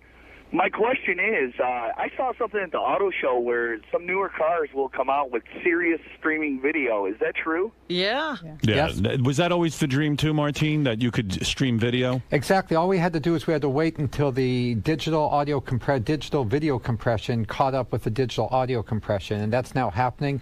So, by the way, another benefit of the merger is that if we had the full spectrum that we originally discovered and were intended to have, then we could always stream video along with audio. Wow. So what you're saying is when the FCC decided in their wisdom to split your invention in half, so to speak, they really kind of impeded the progress of the invention. Absolutely. They took the light bulb and they said, okay, everybody's only going to get half a light bulb. Right. We made the best we could of it, and thanks to you guys, we've made a great service here. But if we can have the whole light bulb back together again, the American public would benefit much more. Well, then you're making incredible arguments for the merger. Jeff, you're on the air in Memphis, Tennessee. Hey now. Hey now. I just wanted to say I'm a trucker, and I wanted to thank Martine deeply. That you're the best thing that's ever happened to truckers. Thank you. You're darn right. I also have a beef about it too. A beef? Go ahead. The beef that I have is she is also responsible for creating the tracking device for truckers. Now, why are you against the tracking device for truckers? Well, how can we run illegally if we're being That's right. Martine, now you cut their revenue in half. Let's go to Gary. Gary in White Plains, go ahead. Hey now, Howard. Hey now. I'll ask my two questions, and I'll hang up and listen. All right. Martine, my first question, how come occasionally I still lose my signal on my satellite radio, even though I am out in the open, so to speak, and not going through a tunnel or in a heavily treed area? Does the cloud cover or the atmosphere have to do with that? And my second question is, I'd like to know if his vagina is as nasty as Siobhan's. Oh, jeez. Well, we'll go with the first question. How's that, Martine? Good idea. All right, let's go to the first question. What about losing occasional signal? Maybe for a second or so, sometimes there can be an eclipse of the satellites. Other satellites move in front and whatnot, so that can cause a momentary break. And as regards to the second question is like all bodies are beautiful. Yes. All right. There I have a question. Now That's that what I'm going with. China can shoot satellites out of the sky. Are you going to do something about that? No. Yeah, will you blow up China? Actually, I think the best way to handle China is to bring Howard Stern to China. Yeah. Hey, Martine, I was doing a little reading of books that you sent over to me. And are you working on something now with other scientists where you can create actual better human life by injecting, I think you call them nanobots, into the blood? Yes. Exactly. And that we will become like superhuman? Or like the $6 Million Man? I don't think it's so much superhuman. We'll be able to cure the diseases that right now afflict people, especially in the 60s, 70s, What about and 80s. aging? Come on, let's get to work. Well, aging is another one of those kind of taboos that people say, well, aging is inevitable. But, and people said that you could only have terrestrial radio, and Howard Stern proved that wrong. And people said that our illness could not be beaten, and Genesis and our company has proven that wrong. And our company's motto is medicines for life. And we believe, why should we stop at, people getting the diseases of 70, 80, or 90? We can take these little satellite dishes and shrink them now all the way down to nanobot size, inject them into your bloodstream, and use wireless communications to attack cancer cells, to rebuild hearts. And to me, that's the ultimate extension of the Sirius technology. Is that what you're working on now? Yes. Wow. How do you like that? Now, there is a brain. Amazing. That is amazing. This is a man, a woman we should worship. And really, you are an amazing person. You actually are the ultimate person, aren't you? That's right. What is it, Gary? There's one thing we were talking about that we saw in the notes that we wanted to ask about. Martine's working on a documentary with that guy Moog, the guy that created the synthesizer. Yes. Right. And it's incredible stuff, but basically he's working on technology that can download information from your brain to a microchip so that they can clone you and then upload that information. All of your memories will be there. Exactly. I mean, like right now, for example, if you have a serious heart problem, they can stop your heart. Okay, actually stop your heart while they have artificial machines circulate your blood and they repair your heart. Now, why not, if you have something like Alzheimer's or strokes in your mind, why not take all of your thoughts, download them out of your brain, use stem cell technology to grow a fresh brain and then upload all your thoughts back into that fresh brain. Jesus So in Christ, other that's words, heavy. Martine, And that's like 10 to 20 years away. If we just work on it full speed, we can do it. That's Battlestar Galactica stuff. That's what the Cylons did. Right, but you know what? I was having a conversation with a friend of mine a week ago, and he said he wanted to be frozen because if he has a disease and he's going to die from it, he'd rather be frozen, and once that disease is cured, he would like to be brought back to life. Both Bina and I are proud cryonicists. Is that right? Yes, absolutely, because You're saying we could have high-pitch Eric forever? Yeah, with that technology, couldn't you use it for bad too, right? Sure. You could say like Hitler could have taken people and uploaded into their brains to hate Jews. You know what I mean? Like you could upload whatever information you want to a person's brain. You could manufacture whatever thoughts you want Right. and have them be the thoughts of everyone. Can you imagine the day when they could just take all our thoughts, put them on a microchip, and then give us a new body? But you know what they could also do? If they can do that, then couldn't you upload it? Could be like the Matrix, where you want to learn something, you put it in the chip, and boom, it's yours. Exactly. Bina says that's how she'll learn French. I can't wait to learn French. Yeah, because it's too hard on my own. I can't learn anything. It's horrible. Marianne, go ahead. We have Martine Rothblatt, the inventor of satellite radio. It's incredible. It's inspiring. I can't believe the struggle of being a man to a woman, because I think of Siobhan, and I always worry about her. How you created this. Were you a brainiac in school? No, we've covered that already. That, Irish John, you're on the air. Good morning, Howard. Good morning, Martine. Hey, I got a question for you, Martine. If the merger does take place, do you have any suggestions on a new name for the company? I think Martine should create the name because Martine is the Marconi. Did Martine create Sirius? Did you name the company? No. Yes, and also... Why did you name it Sirius? Because Sirius is the brightest star in the sky. Okay. So what is the new name you would like? Personally, I think if we do this merger of equals, XM is a great name, and I'd be very happy to have XM as the name as the combined company, so long as Howard Stern is the #1 talent and Mel Karmazin is the CEO. Now, what about the fact that Sirius is better known at this point in terms of the marketing scheme? XM used to be the most identifiable, and our research seems to indicate now Sirius is the most identifiable since I came over here. So maybe stick with Sirius. How about SM? Why SM? What is that? Sirius M, so to speak? SM. I said, Sirius SM. Because I was like Sex M. What do you think? Wendy the retard suggested Jessica. People seem to like that. What do you think of that? I actually think the name Genesis. I think Genesis is awesome. There you go. I like it. Genesis. Yeah, that's cool. It's Genesis. Let's make it ethnic. How about Vinny? Vinny, I like. How about V'ger? Like just in the Star Trek movie. I think since Martine came up with Sirius, just keep it serious. I mean, that's the way to go, then, I would think, because Martine came up with it. XM is catchy, though. XM's catchy. You have to but Genesis stands for a new beginning. That's right. Genesis, I like. I like it very too. much. But you have to spell it with a J, because, that's more original. Yeah, I like that. Your name is with a J, right? Yes. What do you have, a boyfriend? What's your story? You must have one, right? No comment. Yeah. You mean no comment? You don't like the boyfriend? No comment with that. Is the boyfriend a nice guy or what? Well, it's your parents don't like him? Nah, it's complicated at the moment. What's going on? What happened? What happened with the boyfriend? Well, actually, I was married, but I'm in the middle of a divorce right now. So. Married at 22? Yeah. You're kidding? How'd that happen? Oh wow. Your father didn't save your life for you to go get married to some guy at 22. So now, is he becoming a woman, or is he... Well, I love my parents, but I'm not sure if I could go through that personally. So if that was the case, then that would definitely be the reason for the divorce. Martine, can't you build a perfect robot for her to marry? What do we need a person Well, for we're her? working on that with the nanobots. I think it's great. What's the name of the company that you're with now? United Therapeutics. United Therapeutics. And Martine Rothblatt. Is there a website or something people should go to?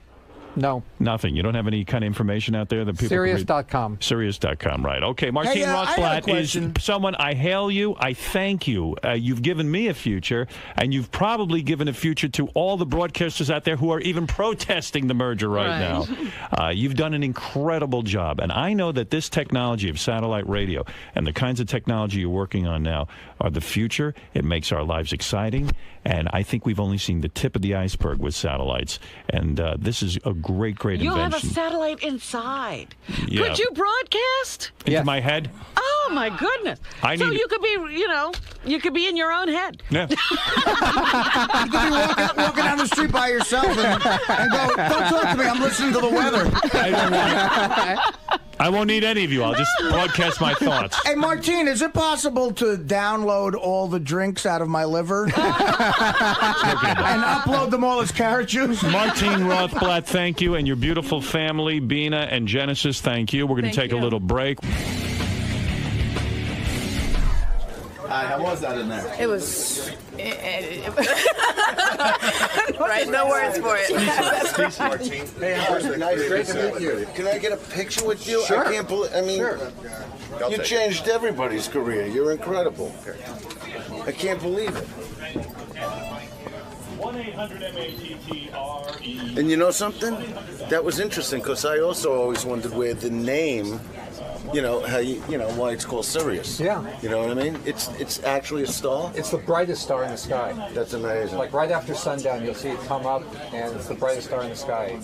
No, that's an amazing thing. I said, can I get a picture with you, Martine? Sure.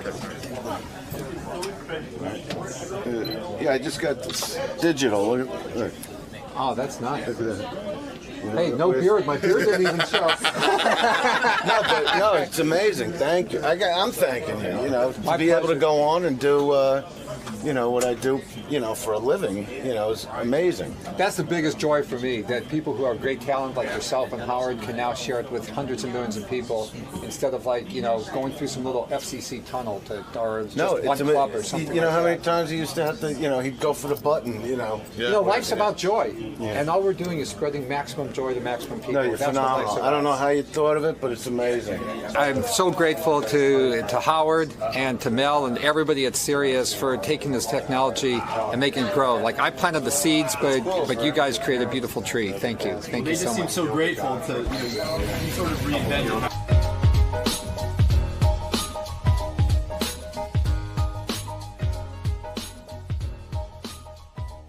So kind of excited. I want to see everybody. I want to see Robin, Artie. Got to see Howard. Saved my life to get to Sirius Radio and listen to him finally. He's back. Even though Sirius Radio is very hard to hook up. I mean, I don't know if you've done this. I mean, obviously you have wires all over your house. It's a big pain in the ass. I felt like I was setting up a ham radio. It really felt like I was being like, I was hearing World War II, like German people talking about what they're gonna do with the war. Somehow connecting with Dennis Quaid. I thought that he was gonna be my dad from the future. I don't know if that makes any sense, but it's still not perfected, the Sirius Radio thing. But God, it makes it so much worth it to listen to it when you're in your house and you hear Howard again in the morning. It's part of New York. It's part of life. So you've got to be psyched to be here and get to talk to him now. Can't wait. It's gonna be fun. It's gonna be awesome. He's the best. He's the greatest. Awesome. We'll see you inside, Jimmy. Cool. All right, Jimmy Fallon's here. I want to say hi to him.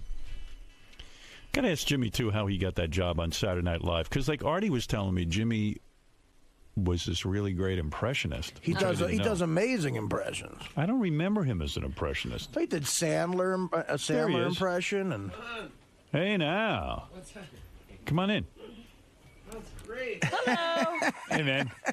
What's up, Jim? It's great. Am I hooked in now? You're all hooked in. This is wild. This is great. How you doing? What a great studio. I'm doing really good, man. You haven't seen Sirius. I have not seen Sirius. I got Ross to hook me up with Sirius, believe it or not. Right. Because I hooked it up. It's still not right. Really? You having trouble hooking it up? It's just a pain. It's still not done correctly, I think. It's like I have it hooked up, but there's wires all over my house. It's like I have a ham radio. It's like I'm hearing things from the Germans, World War II. I don't know what's going on. I go, I'm happy to hear you. It's life-changing because I'm so used to you waking up in the morning and you go, without you, it's just not waking up anymore. It's like, but do you have it on in your whole house, in your apartment? No. I have it on one little thing because. But why don't you have it? Listen, you're a guy. You got some substantial money. Yeah. Why don't you have a guy come in and hook up the main frame, so to speak, so that you get it on all the radios in your house? And when you have it in your house now, you can have a unit that'll play it through the computer wirelessly. Yeah. I don't do anything to the computer either. I mean, I don't want to be in my office listening to stuff on the computer. It's just like, No. You don't have to listen to it. You don't understand. I really don't understand. I don't either.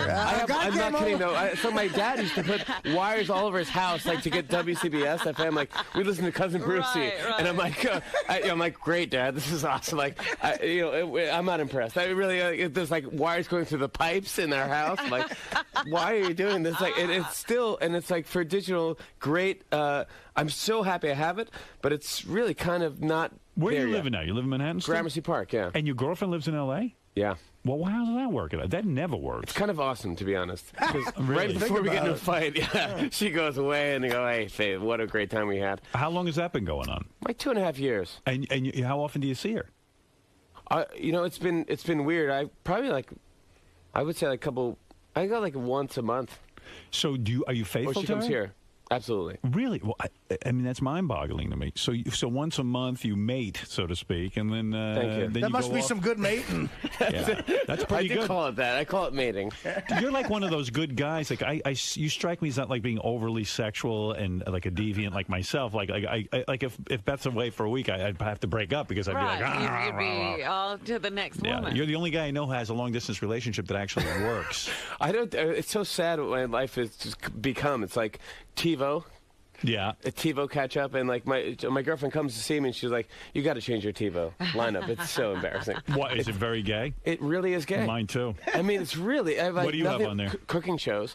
Yeah. Oh, that's real gay. Off the charts cooking shows. Yeah, I mean, I've got like American Idol. I mean, I know, like I'm referencing Alton Brown, and like people are like, "What?" Like, dude, I can't get your jokes. I mean, you're referencing people I don't have any idea. Nobody else watches. But you're like honestly, I mean, when you were on Saturday Night Live, you were the cute guy on Saturday Night Live that all the girls love. I can't imagine that you don't go around and chicks don't sort of come on to you. I mean, and being honest, I'm sure that it's difficult to be in a relationship when you have your degree of fame and once a month. I think once you find out, it's like when you find someone you like, it's like it's like that's the one you want to do, and it's like it's kind of fun. It's and it never occurs to you like a weekend you go, hey, I'll go over to Scores and maybe have some. I never liked strip clubs. Really? Ever. Well, you're highly evolved or something. I don't know. I never enjoyed it. I remember like going to a comedy club and the owner's like, I'll take you out. We'll go to a strip club. I'm like, okay. And we went out. It's me and the owner, and like some girl's like putting her boobs in his face. I'm like,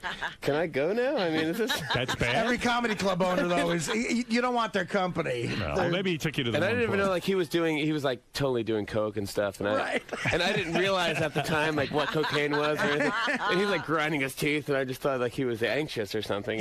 He's really into this girl. Like, hey, man, it was a good set today.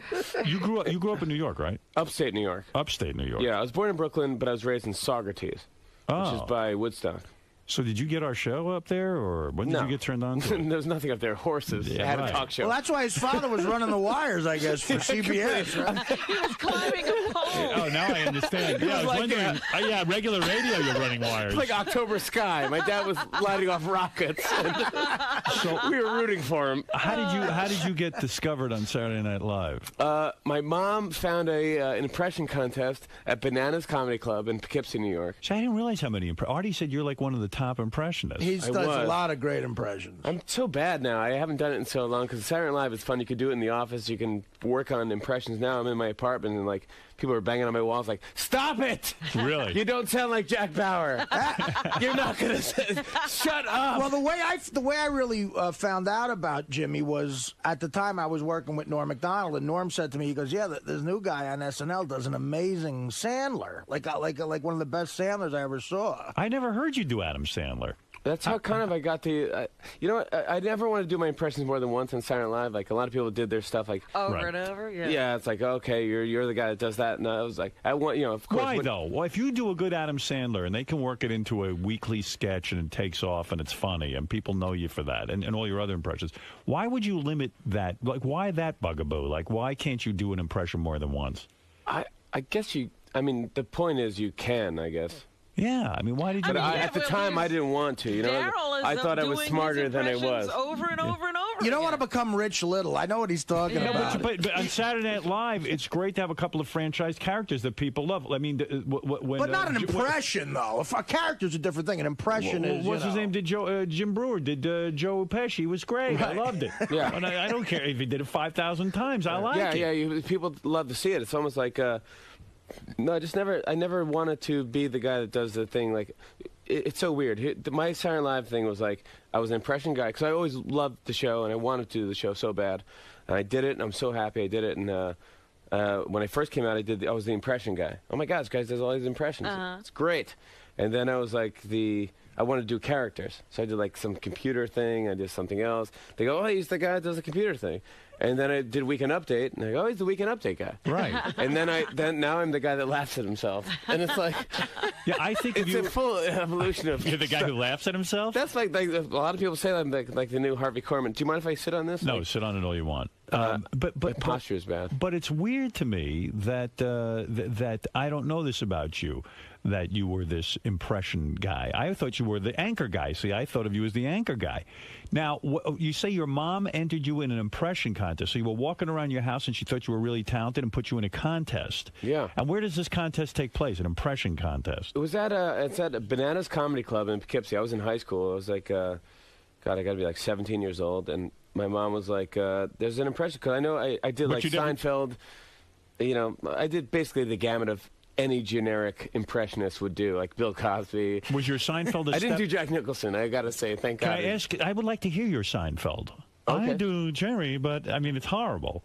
I'll be like, God. I mean, my impression really, I haven't done it so long, it was bad, but it's like okay, people, I mean, oh my God.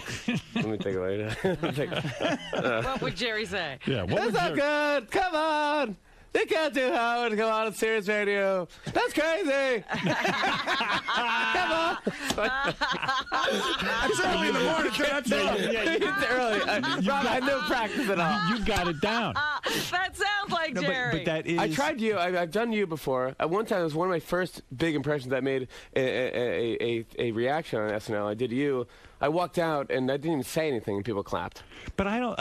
It's hard to do me, right? I keep coming off as Alan Alda when I do you. Let me hear you. Attempt. That's the first time him and Alan Alda. Would you honor me by attempting to do me right now? Like all right, I'd be like, okay. I got it. I wish I had a drink or a beverage. I was like, you want some water? You want some water? Something, yeah. Maybe it could help. Here's a bottle of water. Good man. Thank you. I was like, all right, let me tell you something. Which is something you used to say. Like, all right, let me tell you something. I'll have a midget come here with a midget with the tumors shave your ass. Okay, but I can't do it now. I can't. Yeah, that's sounding a little Johnny Carson. Yeah. Oh, really? Yeah. I take like 3 impressions and put it in one. And somebody said you did a Pat O'Brien impression, because that's my favorite. The guy from. He does a great Pat O'Brien. That used to be my thing, because I kind of did like 10 impressions in one. I used to do Pat O'Brien. I did this like morning zoo crew thing. Right, I saw that. I always liked that. And they're always the same. They're kind of the same as Pat O'Brien. But Pat O'Brien, did you start doing him when he was with the Scandal? And I don't like to hit people when they're down. Oh, I like to hit them when they're awesome. You know, when they're hot, and then when they're down, it's like, you know, it's like everyone expects you to do Pat O'Brien. I'm like, easy. I kind of can't do it now. But Pat O'Brien now that he's awesome again. But wait a second, Pat O'Brien was Pat O'Brien was a sportscaster, right? He was. He worked for CBS Sports. He did basketball for years. And then he became an entertainment reporter. Yeah. So did you do him when he was a sports guy? Or No. you did him as an entertainment reporter. Yeah. Now, that's a very unusual impression. I just saw him, and I was like, I can't believe, like, because he's such a nasally thing. It's like, welcome back to Extra. It's Pat O'Brien here. Wait till you see what Nicole Kidman has for breakfast. And why am I staying? Why am I staying tuned to this? Like, I really, she eats Weetabix. Like, okay, that's not weird Australian breakfast. So you went around doing these impressions, and your mom. Now you hadn't been a stand-up comedian or anything, and your mom all of a sudden just says, "Hey, you're so good, I'm going to put you in a contest." Well, what happened was, it's like, I mean, well, we're in Saugerties, first of all, so Right. it's upstate New York. It's like you don't have much entertainment to do there. I mean, you got to kind of make your own thing. And she was like, well, check this out, Bananas Comedy Club. So I was like, I had a troll doll someone gave me for my graduation, which is probably the worst gift you can give anyone. Troll? You know, like troll with a graduation hat on it. Right. It's like, what am I going to do with this thing? Right. Put it on my, I don't have like tchotchkes or whatever it is. It's just annoying. So anyways, I got that and I go, Well, I'll make it into a thing. I made it different people doing a commercial for the doll. Right. Yeah, that was that's good. That was my thing. So I did like Bill Cosby saying like, you know, the troll. Everyone does the Bill Cosby. No, wait. That was good. Why do you stop? Why do guys who do impressions stop there? It's so weird. My friend told me that the other day. Like, you shouldn't stop. Yeah. Why do you get self-conscious when you do it? It's because to be honest, everyone does Bill Cosby. What did what? Yeah, no, but they not don't. like you Not just like did. That was going somewhere. Where does the how does Bill Cosby sell a troll? You know, the troll dolls are good, and when you get to the dentist and you have the lip hanging down, and you got to put your lip in your mouth and it's in your pocket, and you walk.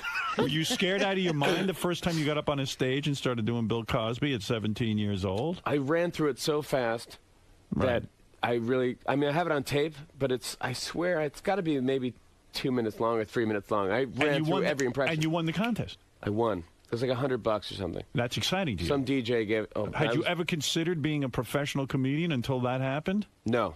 Wow. And then all of a sudden you said, well, maybe I could make some more money doing this. Yeah. I wanted to be on Saturday Night Live secretly. I mean, that's like kind of my dream when I was a kid. I'm like. That was your ambition? Always. To be on Saturday Night Live? I just always wanted to be on Saturday Night. My parents watched it, and I thought it was such a cool show. It was so funny. It was kind of like.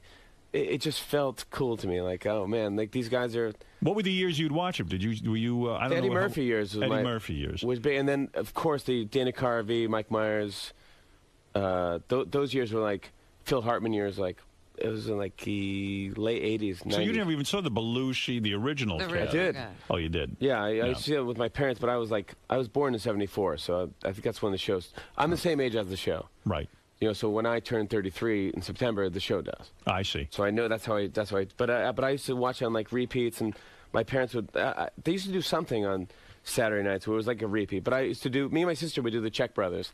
We dress up my parents' outfit. Like we have to go to the Statue of Liberty to get birth control devices. Someone told me though that now, even in your life, when on Halloween you dress up as Artie. Is that true? As Artie? No. Yeah, I read that. I swear to God. Wait a second. How do you dress up as Artie? I don't know. He'd have to really eat a lot first. Hold it. I'm not going to. Oh, here. Jimmy says he attends the same Thanksgiving party as Artie every. I thought it was you dressed up as Artie. Oh, no. We go to Nadia's party every. Oh, shit. I thought I had a good. I go, man, that's the most original thing. I don't dress up for Halloween. I stopped doing it. Because the Thanksgiving party as Artie, same as Artie. No. I read these notes very fast. Me and Jimmy act. This is. I don't know if I want to announce this because it's a good kept secret, but on Thanksgiving Eve, a friend of ours, an actress, throws probably the most amazing party you're going to go to all year. It's downtown Manhattan, and it's just so much fun. What do you mean? Who's there? You know, me and Jimmy. There's a lot of shots of Jägermeister. A lot of drinking, a lot of hot broads. Heather Graham's a regular. Wow. Who's the actress who throws it? She's one of my best friends. Her name's Nadia the Johnny, right. and I met her in the days when I was on Fox years ago, and she's very pretty, great girl, and she always has a Thanksgiving Eve party. It's kind of a unique thing. And you haven't snagged Heather Graham yet? No. Why aren't you banging her? Silly. I don't know why. Hit her head into Don't the ask me. Jimmy's had her, I bet. Very good. I mean, it is worth it, Artie. I mean, you should really. Should I get into that? You should give it a shot. There's a lot of. It wouldn't be worth. You know what it is? There's a lot of comedians there, a lot of stand-up comics who aren't necessarily well known, but very funny guys. Fun guy. Dave Attell is always there. Dave Attell is good. You know, Jeff Ross, and then there's that faction, and then there's like, hot chicks. There's hot chicks, and then there's like Ethan Hawke is there a lot, you know, and he's kind of standoffish. Well, Ethan Hawke pretty much is anywhere there are hot chicks. Yeah, right. Yeah, he's in waiting. You know why Ethan Hawke is He's a good dude. I like Ethan Hawke. Yeah, I never really talked to him, so I don't know. You're like Mr. Positive guy, though. You don't have any feuds, or you don't hate anyone. I kind of am pretty. Jimmy's a nice guy. It's hard not to like. Jimmy's got the nice guy thing going. That's what I was saying to Robin. It's like Jimmy had the nice guy thing, the good-looking thing, the movie thing. You're going to be the next Adam Sandler. What's happening on this front? Are you going to just take the Conan job? Someone said you were rumored to take over for Conan. What's going on? That might happen too. I mean, it's definitely happened. I mean, I'm signing a contract with NBC. We'll talk about it. It's like 2 years from now. So like, whoa. Everybody's planning on everybody moving. Man, that's interesting. You say Jay Leno is not going. Yeah, I mean, you don't know what's going to happen 2 years. Like Jimmy, you've signed a contract. Yeah. Already with NBC. Yeah. That says if Conan O'Brien, when he switches and takes over the Tonight Show, you will take over Conan's time slot. It's kind of like that, but it's tricky. So it's like TV stuff. So it's like, I think the more contract is like, I signed a contract to not do late night anywhere else. Wow. So they're holding you. So you're getting paid right now. Right now I'm getting paid for like waiting. For not doing a... I mean, who knows what's going to... I mean, honestly, Leno might go, I'm staying. I mean, I don't care. I mean, I was like, well, sure, okay. But isn't it funny that here they've never seen you do a late night television talk show? And yet they are paying you. They're so, they got to have They need the next person, They need the next person. Did they ever give you a tryout? Did you ever have to rehearse? Did you ever go to Conan's show on the set and pretend to be Conan O'Brien or something I like never that? I substituted for Letterman once. I see. It's very hard. But it must have gone well because... It went okay, but they give you the pre-interview thing, right? Mm-hmm. And I had this girl... Kristana Loken was the girl. She's a model. Oh, she's super hot. Yeah, she was in Terminator 3. So Terminator 3. So they sent me this. They give me the card. They go, we asked her questions. She says she did martial arts. Ask her about martial arts. I go, okay, great. So we're going to come back to the break. I go, hey, good, nice to see you. How you doing? So you took a lot of martial arts? She went, no, I don't. Yeah, and she goes, no. What? I mean, is it like and when I'm like, come on. She goes, no, I don't. I did a lot of mime class. Mime? Which is a better interview, but it's like, where'd I go? So I go, wait, so, I'm sorry. So you went to mime school? Absolutely. Like, what kind of action movie is this where it's like pulling the fake window open? Is it pulling the rope against the wind type of action movie? How do you get...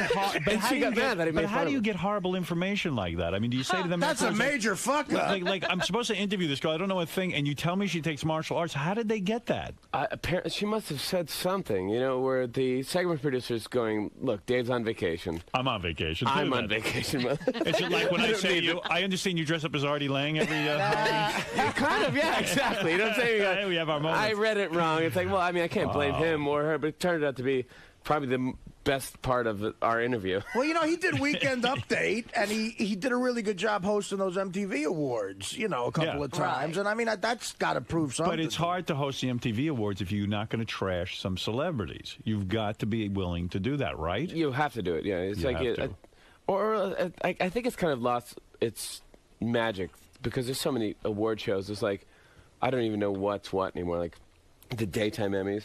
Do we really need them? I mean, they should combine them all into one. The Tony Awards, I saw like Zach Braff was there, and it's like, why? Is that going to bring the ratings? Is Scrubs going to Broadway? That's what I'm thinking. It's like, we're going to cut you. We're going to... So how did you get to Saturday Night Live? I don't understand. So you do this thing at 17, then do you go around to comedy clubs and get discovered? Yeah, I went to, so I started my thing. So I started doing like all comedy clubs in the sticks. I was in like Poughkeepsie and New Paltz in New York, and just going on, and I was emceeing a lot, introducing other comedians, which is another...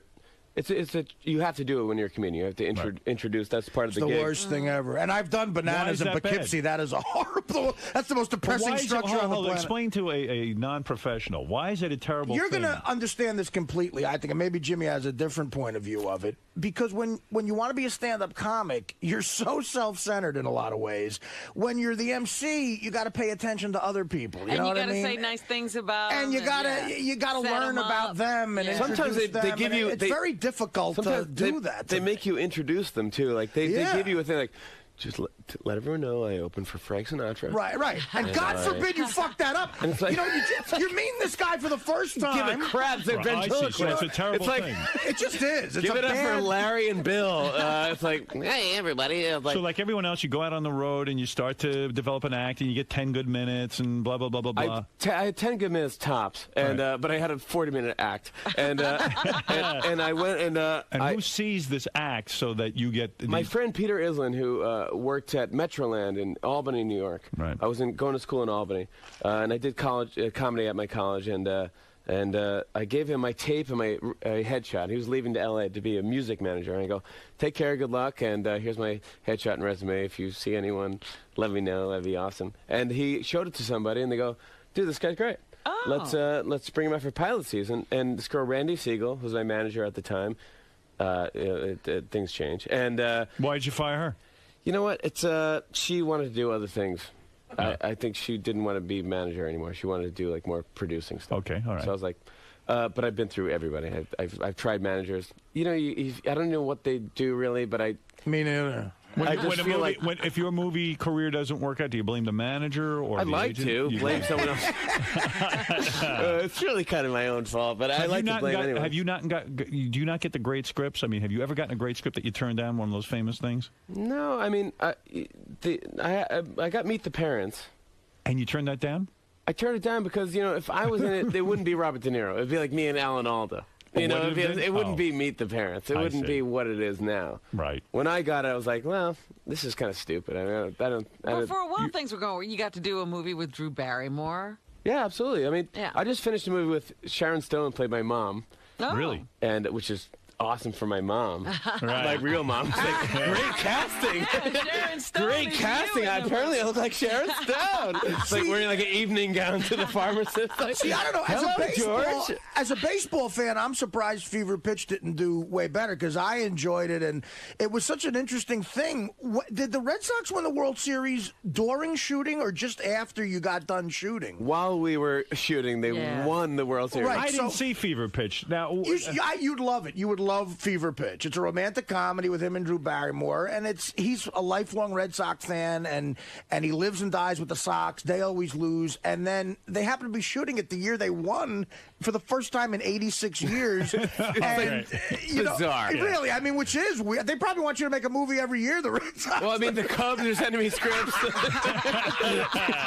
They want me to every franchise sending me scripts. I bet you would love the movie. But you're doing I Dream of Jeannie with Jessica Alba, right? It's no, that's IMDb. It's a rumor, and I should get that removed because a lot of people bring that up. That's not happening. It's not happening. Even if it was happening, it probably wouldn't. And happen. if Sharon Stone was the biggest bitch on wheels to work with, you would never admit that, right? You would just take the high road. And I probably would not. But honestly, I didn't work with her, so I couldn't even tell you if she was. She crazy. was your mother, and you never got a scene with her. I got one day with her in Los Angeles soon coming up, so I didn't do it yet. Oh, you haven't worked. It's like a pickup scene, so I can't cut my hair. I can't. You know what I'm saying? It's like I can't change my attitude. I mean, really gotta. I can't. Why do you live in New York? I mean, isn't where all the action is in Los Angeles? Isn't that the place? I love New York. I can't You can't leave. There's nothing like it. But shouldn't you be hanging around with Adam Sandler? Is he a good friend of yours? He's the nicest, coolest dude in the world. Do you ever do your impression of him around him? I did it. The first time I did it was Ben Stiller was the host, and he called out. He told the producer, like, "You got to hear this kid's Adam Sandler. It's great." And they go, right. That's how Norm was with it. He thought it was that amazing. I haven't heard this. Yeah. I want to hear it.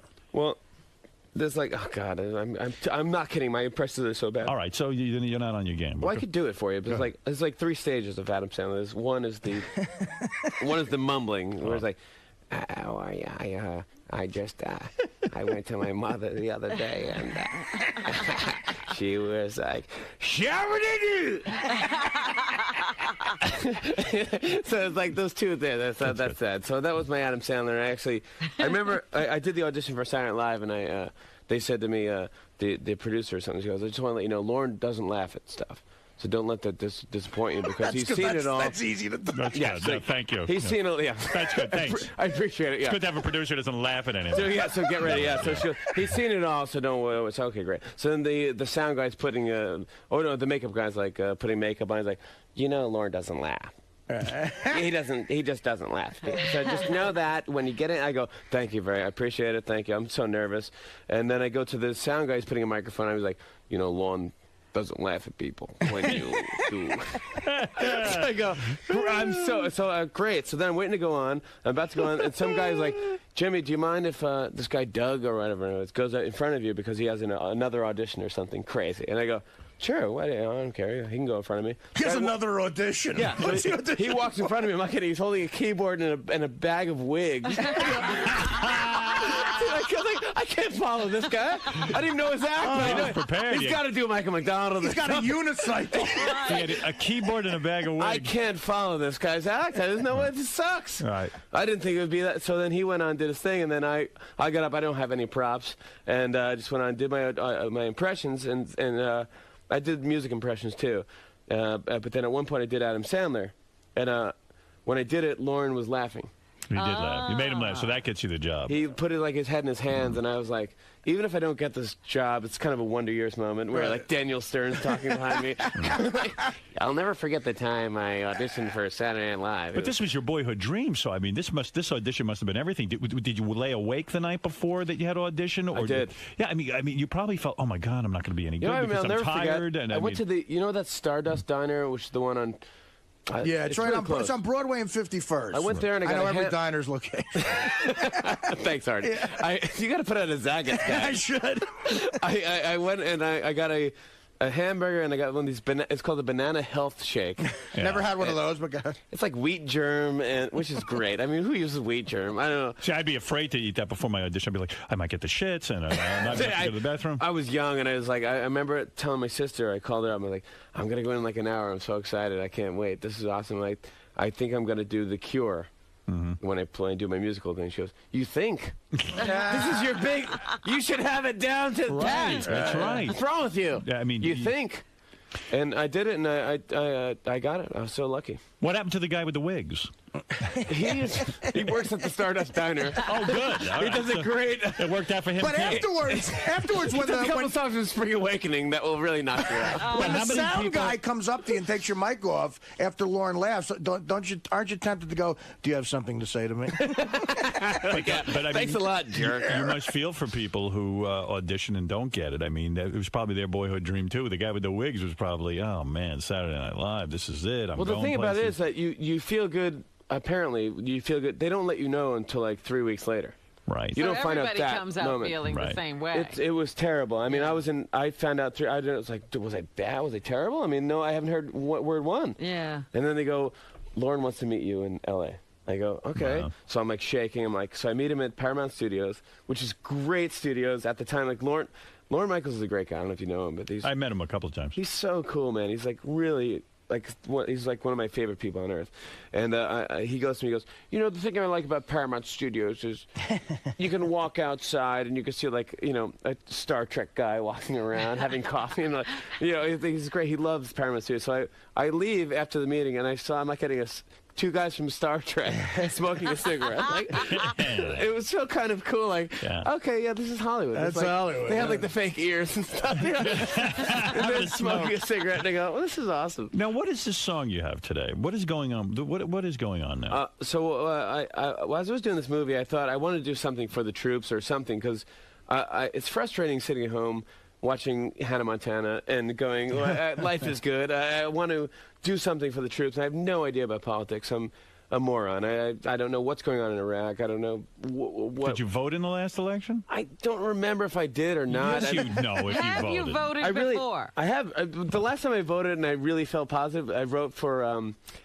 Who's the guy that was the Ross Perot? I was going to say, you must have voted for Ross Perot. You fell for his bullshit. I thought it was awesome. I thought it was like, this guy's a businessman. You should have fell for the other guy's bullshit.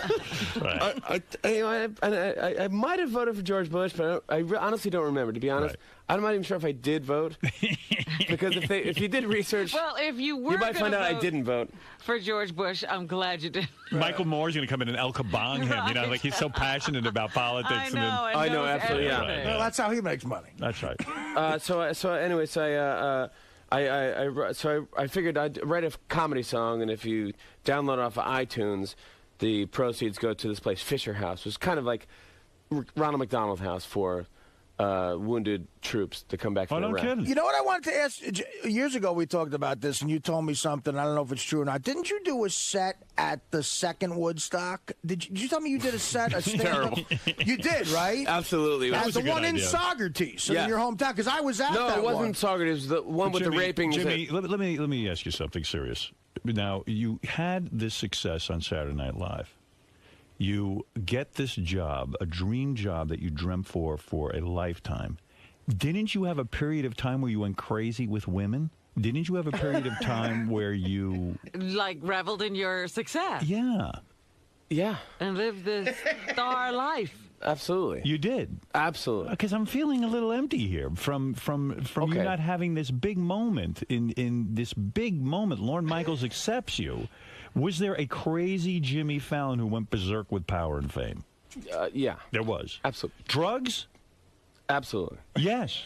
Well, everything is like, well, you know, the thing about drugs is like, you know, it's all good, it's great, but it's like you're gonna have to quit it eventually. Yes. So I kind of looked at it that way, like, well, try it, and it's like eventually I'm gonna have to stop it. So it's like I never became addicted to anything. I don't smoke. I'm a terrible smoker. Right. I can't smoke pot. But you banged a lot of chicks. Absolutely. Wow. Had a good time. And then you ended up in Saugerties at Woodstock too. No, that was on my height. That's was your part of the peak. It wasn't sorry. It was the one with the fire and the rapings. Oh, the good one. The good one at the army base. Yeah, it was just really Woodstock with rape. They made you do a comedy set in between like the Allman Brothers or something. I came out and I remember my act was terrible. I had a beard because I was doing Almost Famous, and the guy gave me the worst intro, and it was he was like. It was some DJ guy, and he's like, now, Jimmy Fallon. That was my intro. Did you get to experience multiple women at once? No. You did not? You know what? I saw that movie Beyond the Mat. Mm-hmm. You ever seen that movie? No. It's about wrestlers when they're not famous or something. And Jake the Snake Roberts came out and he was talking. He goes, I used to have like 3 ways all the time, and now I can't get excited when I'm with my wife. And I saw that, it kind of hit me hard. Like, that is depressing. God, I don't want to live that life. I don't want to end up like Jake the Snake. Might Robert. depress you. Well, let me tell you something. Now, your mother, she never wanted to be a manager. She was really, started your career. That was She great. wants to be a big star all the time. She did Letterman once because Letterman had a bunch of mothers do the top 10 list. And she talks about it nonstop. It's a big moment.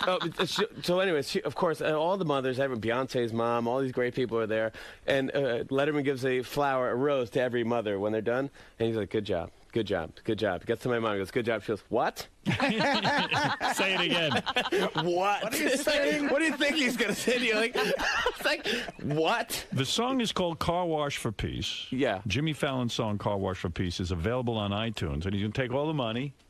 You know, it's a way for you to contribute to the soldiers who obviously are not having fun over in Iraq. Yeah. And for guys who come back and, like a leg missing or... Yeah, and they want their families with them. Yeah, they're young. They're like kids, like 17-year-olds. Yeah. I mean, it's true. A veterans hospital should look like a fucking Four Seasons. I mean, it really should, right? I mean, it's the direct opposite. That's not good enough, Artie. Yeah, exactly.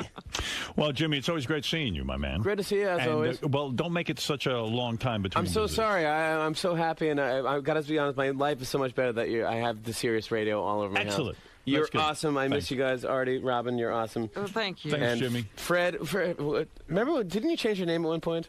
Yes. I like both your personalities. I miss them both. And Do you like him as Fred or Eric? Do you like the name Eric? That's right. No, I like Fred all the way. See, there you go. Fred. Yeah, Fred is much better than Eric. I'll stay with the original But I choice. do. I miss you. I love you guys. And thank the you for weird having me thing on. was that when he changed his name to Eric, he didn't tell anyone. So we found out. So it was hard to actually even try to accept his new name. You know what, before I go, but I mentioned Kenneth Keith Callenbach last time I was on because I love that guy when he was on your show. But he sent me he has a sketch show or something. Oh, no. Uh-oh. It is hard. I mean, it's hardcore. It's hard to swallow. I mean, really, he's doing like Don Knotts impressions. Right, It's like, I couldn't make it through. Like, I go, well, it's okay. I mean, I do like it. I just blow smoke out of your eyes. Blow smoke out of your eyes. That was what was good. That's tough to follow. You can't. Yeah, it's your headlining bit. I mean, yours was Woodstock too. That was his heyday. Absolutely. Well, let me tell you something. It's great having you here, and I do wish you luck with the song "Car buddy. Wash for Peace." It's a funny song, and we're going to take a break, and we'll be back right after these words. Jimmy, what's up? You wowed them with your impersonations. God, it's not my forte anymore. It's really sad. I mean, I don't do it anymore. Like I did on Saturday Night Live. I'd say you can do it around the office and stuff like that. It's fun. But it's like now I'm in my apartment and my neighbors are banging on the wall like, you don't sound like Jack Bauer. Stop doing it. I was like, well, they put you on the spot, and you did fine though. They loved it, so. Oh, good. Well, it's the best show, best radio show in the world. It's just, I miss them. Now, as such a big fan and hearing sort of the evolution of the show, what did you notice? Being in there now that you're he's uncensored and. Nothing's different. It's the same thing. It's great. It's just like I mean, it's not like anything was different. Like they didn't say like fuck more or anything like that. It's just like it's exactly the same. Maybe some of the porn clips that they played in your ear were a little bit more graphic, maybe. Yeah, I don't know. I just miss the show. I just love the show. It's kind of exactly the same show. Cool. I just think the fact that they are allowed to say fuck if they want to. It's like I don't think they care about it. Whereas fans don't care about it either. I do think Sirius has to fix this problem of it's just too ridiculous. I do have wires everywhere in my head.